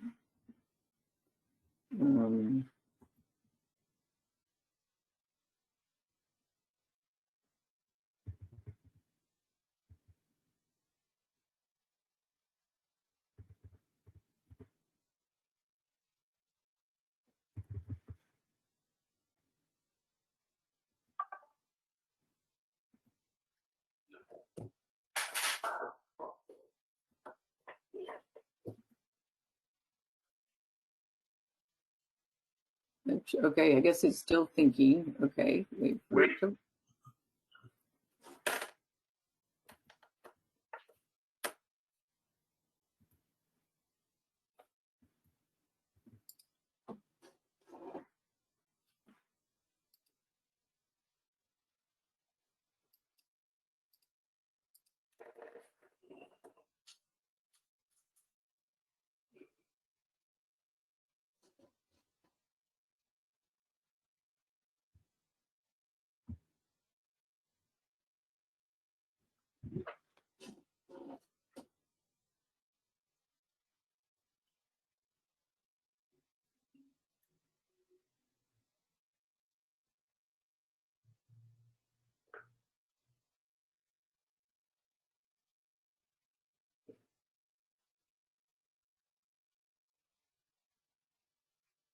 Hey, Ken, we got a meeting in 20 minutes with Prasad. Yeah. It's great. I know, it's like I got I got Wes asking me when we're gonna build, when I can create some accounts for him, and hey, when I get a chance. But creating new stuff is lower priority than everything to do with cadmium replacement. And I'm not doing it like late at night. I was running Python, that Python for the doc links. I was running that last night. There's a weird bug for Latha that if you're using the update cursor, you have to create an empty record. You have to edit something in the geometry after you start editing, and then you can run the update cursor script, and then it will run and generate the hyperlinks or whatever. It took me a while because it kept coming back saying state ID equals 1. Oh, okay. And it was like, well, that's weird. And then I had to look it up. Took me a while, and then I was, oh, okay. And then once I did that, everything was fine. Okay. I haven't done cadastral data yet. I'm waiting for you guys to make the changes, and then, I mean, you guys could run it, I guess. On the legal, I'm going to run it in GIS Maps, but Okay. I'm not touching the Yeah, edit dev. Feeling it was going to be broken. Yeah, that's good. We want it broken. Oh, all right. And you get Because to what you fix do it, is so.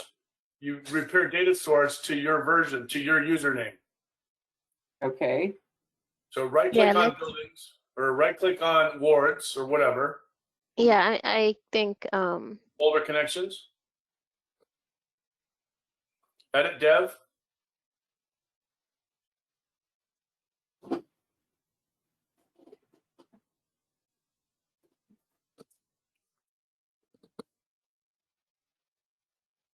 I mean, you've done this before, right, Lisa?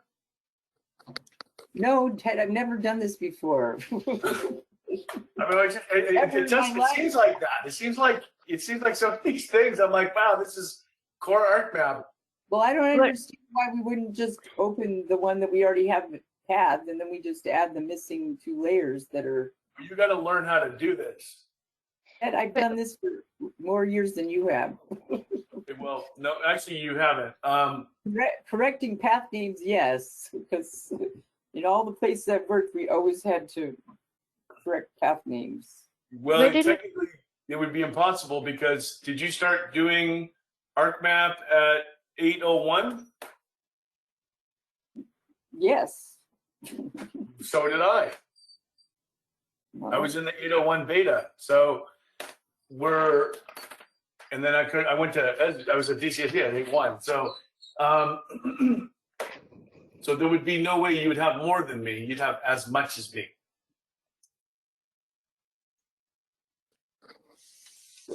Well, I guess my question is, I thought, well, maybe there was a way and then for say I add, was- and then it will go out and find all the data. all of the data, yeah, because if you do it but you do it for one layer, or you do it for, like, I didn't know if maybe to an SDE there was a more efficient way to do it. That's why I was waiting to see what she was doing.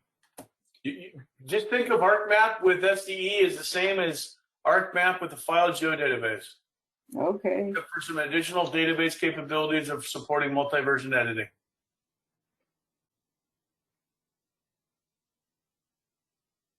Nope. Wrong. Go up. wrong. Nope. Go Okay. up. Go up. QC. Yeah. Keep going. Does she not have access to QC? no, I don't think. I didn't see Okay. it. CQ. Yeah, give me a second. It's possible. I don't think so. I don't give Lisa think all it's the rights possible? that everybody else Okay. gets. Not possible that he made a You mistake. can't. Yeah, so many data sets. No, I mean, I don't give Lisa access to everything because she wasn't necessarily editing. So, Well, Ted, you part told me I was editing from the beginning, so I don't know what you're referring to, but obviously I'm not going to be editing electric or water. no, I didn't add I didn't add the role. You and Bruce are in your own role.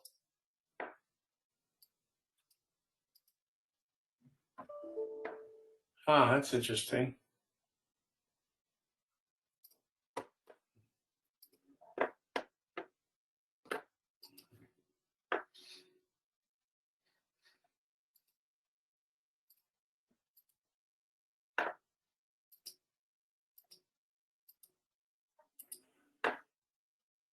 Oh, look at that. Look at that. It's good. I'm glad to get IGIS editor on the board.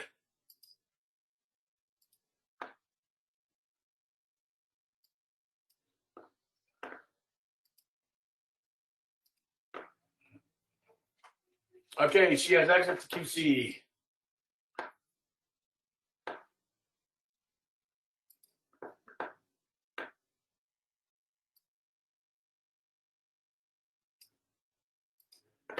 Basically, I have a privilege script that when it looped through probably didn't, it wasn't set, QC was probably removed from my list, and then I was processing my list. So I'm assuming, and then IT GIS editor is the role. That's good to know.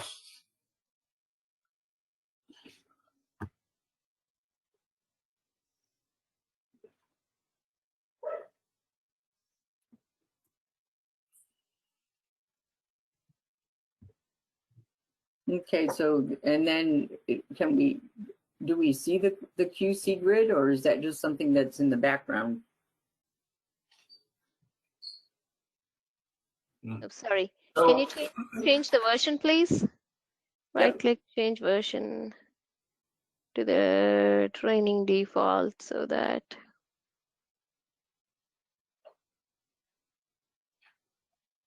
So we still got to add traffic data in here. Okay, I don't think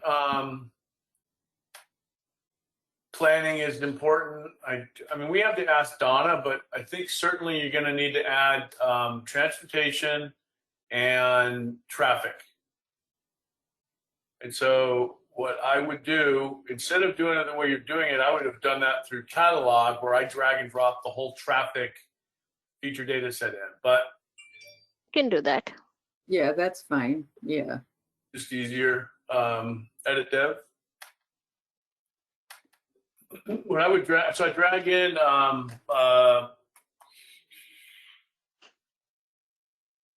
Planimetric? Planning's already there, though. yeah, right? you could probably pull in planning, planimetric, cadastral, I would think.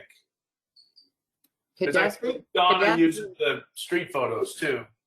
Cadastral's already there, though. Okay. Oh, you know what? I think we have symbology in the other MXD for this. Yeah, I think so. That's why- So should we go get those from there?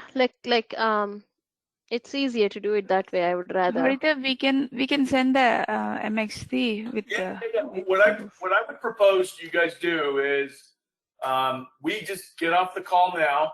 You guys create an MXD for traffic. Yeah. And put in the planimetric symbology you had from transport. Put in the cadastral symbology from cadastral. Create symbology for traffic. Take the transportation symbology from planimetric and put that in there, and start with just that data. Okay. And then, and take the transportation planning layer and put that in there too. Okay. We don't know. I mean, if Donna doesn't come to the next meeting, you guys are going to train. Then I'm Donna. You know, so those are the 4 feature data sets I want. And then at some point we'll have to show Donna how to do it. Okay. Because I don't know if she even has. I mean, I think she accepted, but. But I think she's out today. I think today was the day she was having off or something. I don't know. Well, It looked like she was not available. I'll ping CJ and let her know. But what I would do is I would just merge all that other stuff and then tell me when it's done and I'll rebuild it offline to my account, and then we'll be done with it. So spend like an hour. It shouldn't take you more than an hour. Yeah, 'Cause you yeah. can reuse. We're going to go and create that MXD and send it again. But And the, the core data is all I know is probably the most difficult data set she maintains is that preferred parking layer. Okay. Everything else is like a point data set. So it's a pretty easy workflow. I didn't even literally when I mentioned earlier, I didn't even know she was editing.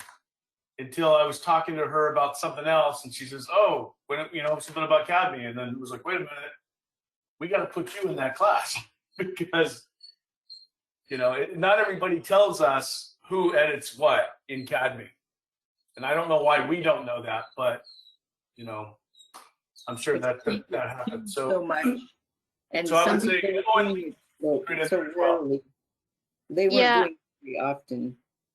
Okay. and then that's where I would start. And then, like I said, if it comes down to it, I'll be the maintainer of traffic for now until I can give it, because I'm the last person that maintained the circulation layer anyway. So, which I just did a few weeks ago. Well, I've done it before for traffic in the past as well. Yeah. But I just did it like 3 weeks ago with Nathan and you on the Right, phone. yeah. So I'm the last one to hit it. So I'm the maintainer of it now. So That's fine. that's not to say that in the future you don't do it, but for right now, for all intent and purposes, to move this forward, we need somebody in that place to learn the workflow, and I'll do it myself. If that's Well, the case. I would like to be able to learn the workflow. No, and you'll be watching. Okay, all right. So so I think that should be good. I think at this point you guys can cut the videos that you guys did. I don't think we need the one from yesterday from Electric, but the one from Cadastral from earlier, and then this one. Right. And then we'll Yes. post it. Okay. And then we'll talk next week. Okay. Sure. And like I said, I'll have to. You guys are gonna make some changes to Cadastral. I will. I had a snapshot just because I felt like sometimes you get that passion to do a snapshot because you get a little paranoid. Because I was gonna run the doc link calculation on the Cadastral data, Mhm. but now I'm gonna wait because I'm just gonna do it in production. I mean, on the Just Maps box. I don't care what happens to that data. It's maps. So It's Ted, through this website. would it be all right if I used my test map for planning to edit the version that, the update for zoning and land use that I was given from Francis just as a test to see if I caught what I learned today? Can I do that tomorrow? Yeah, you can edit your version. Yeah, I'll edit my version, and at least then we can verify that what Matt does next week is kind of what I ended up with, or something like that. Yeah, that's fine. You can play around with that. Cool. You're gonna, at some point, you can talk to Ken and have Ken show you how to reconcile. I'm expecting Ken to know how to do reconciles because he hasn't gotten training on it yet, but that's coming up in a couple weeks. But Well, I mean, he's seen it. done Yep, So more there than is. me. Ken is your senior, so if you have any questions about anything, ask your senior. And your senior is the expert in everything so far, because every meeting he goes to, he's an expert in. That's my philosophy. Because that's management's philosophy. Yeah, well, that's like me. So he's like me. But he's on. Yeah, he's training, on you're an expert.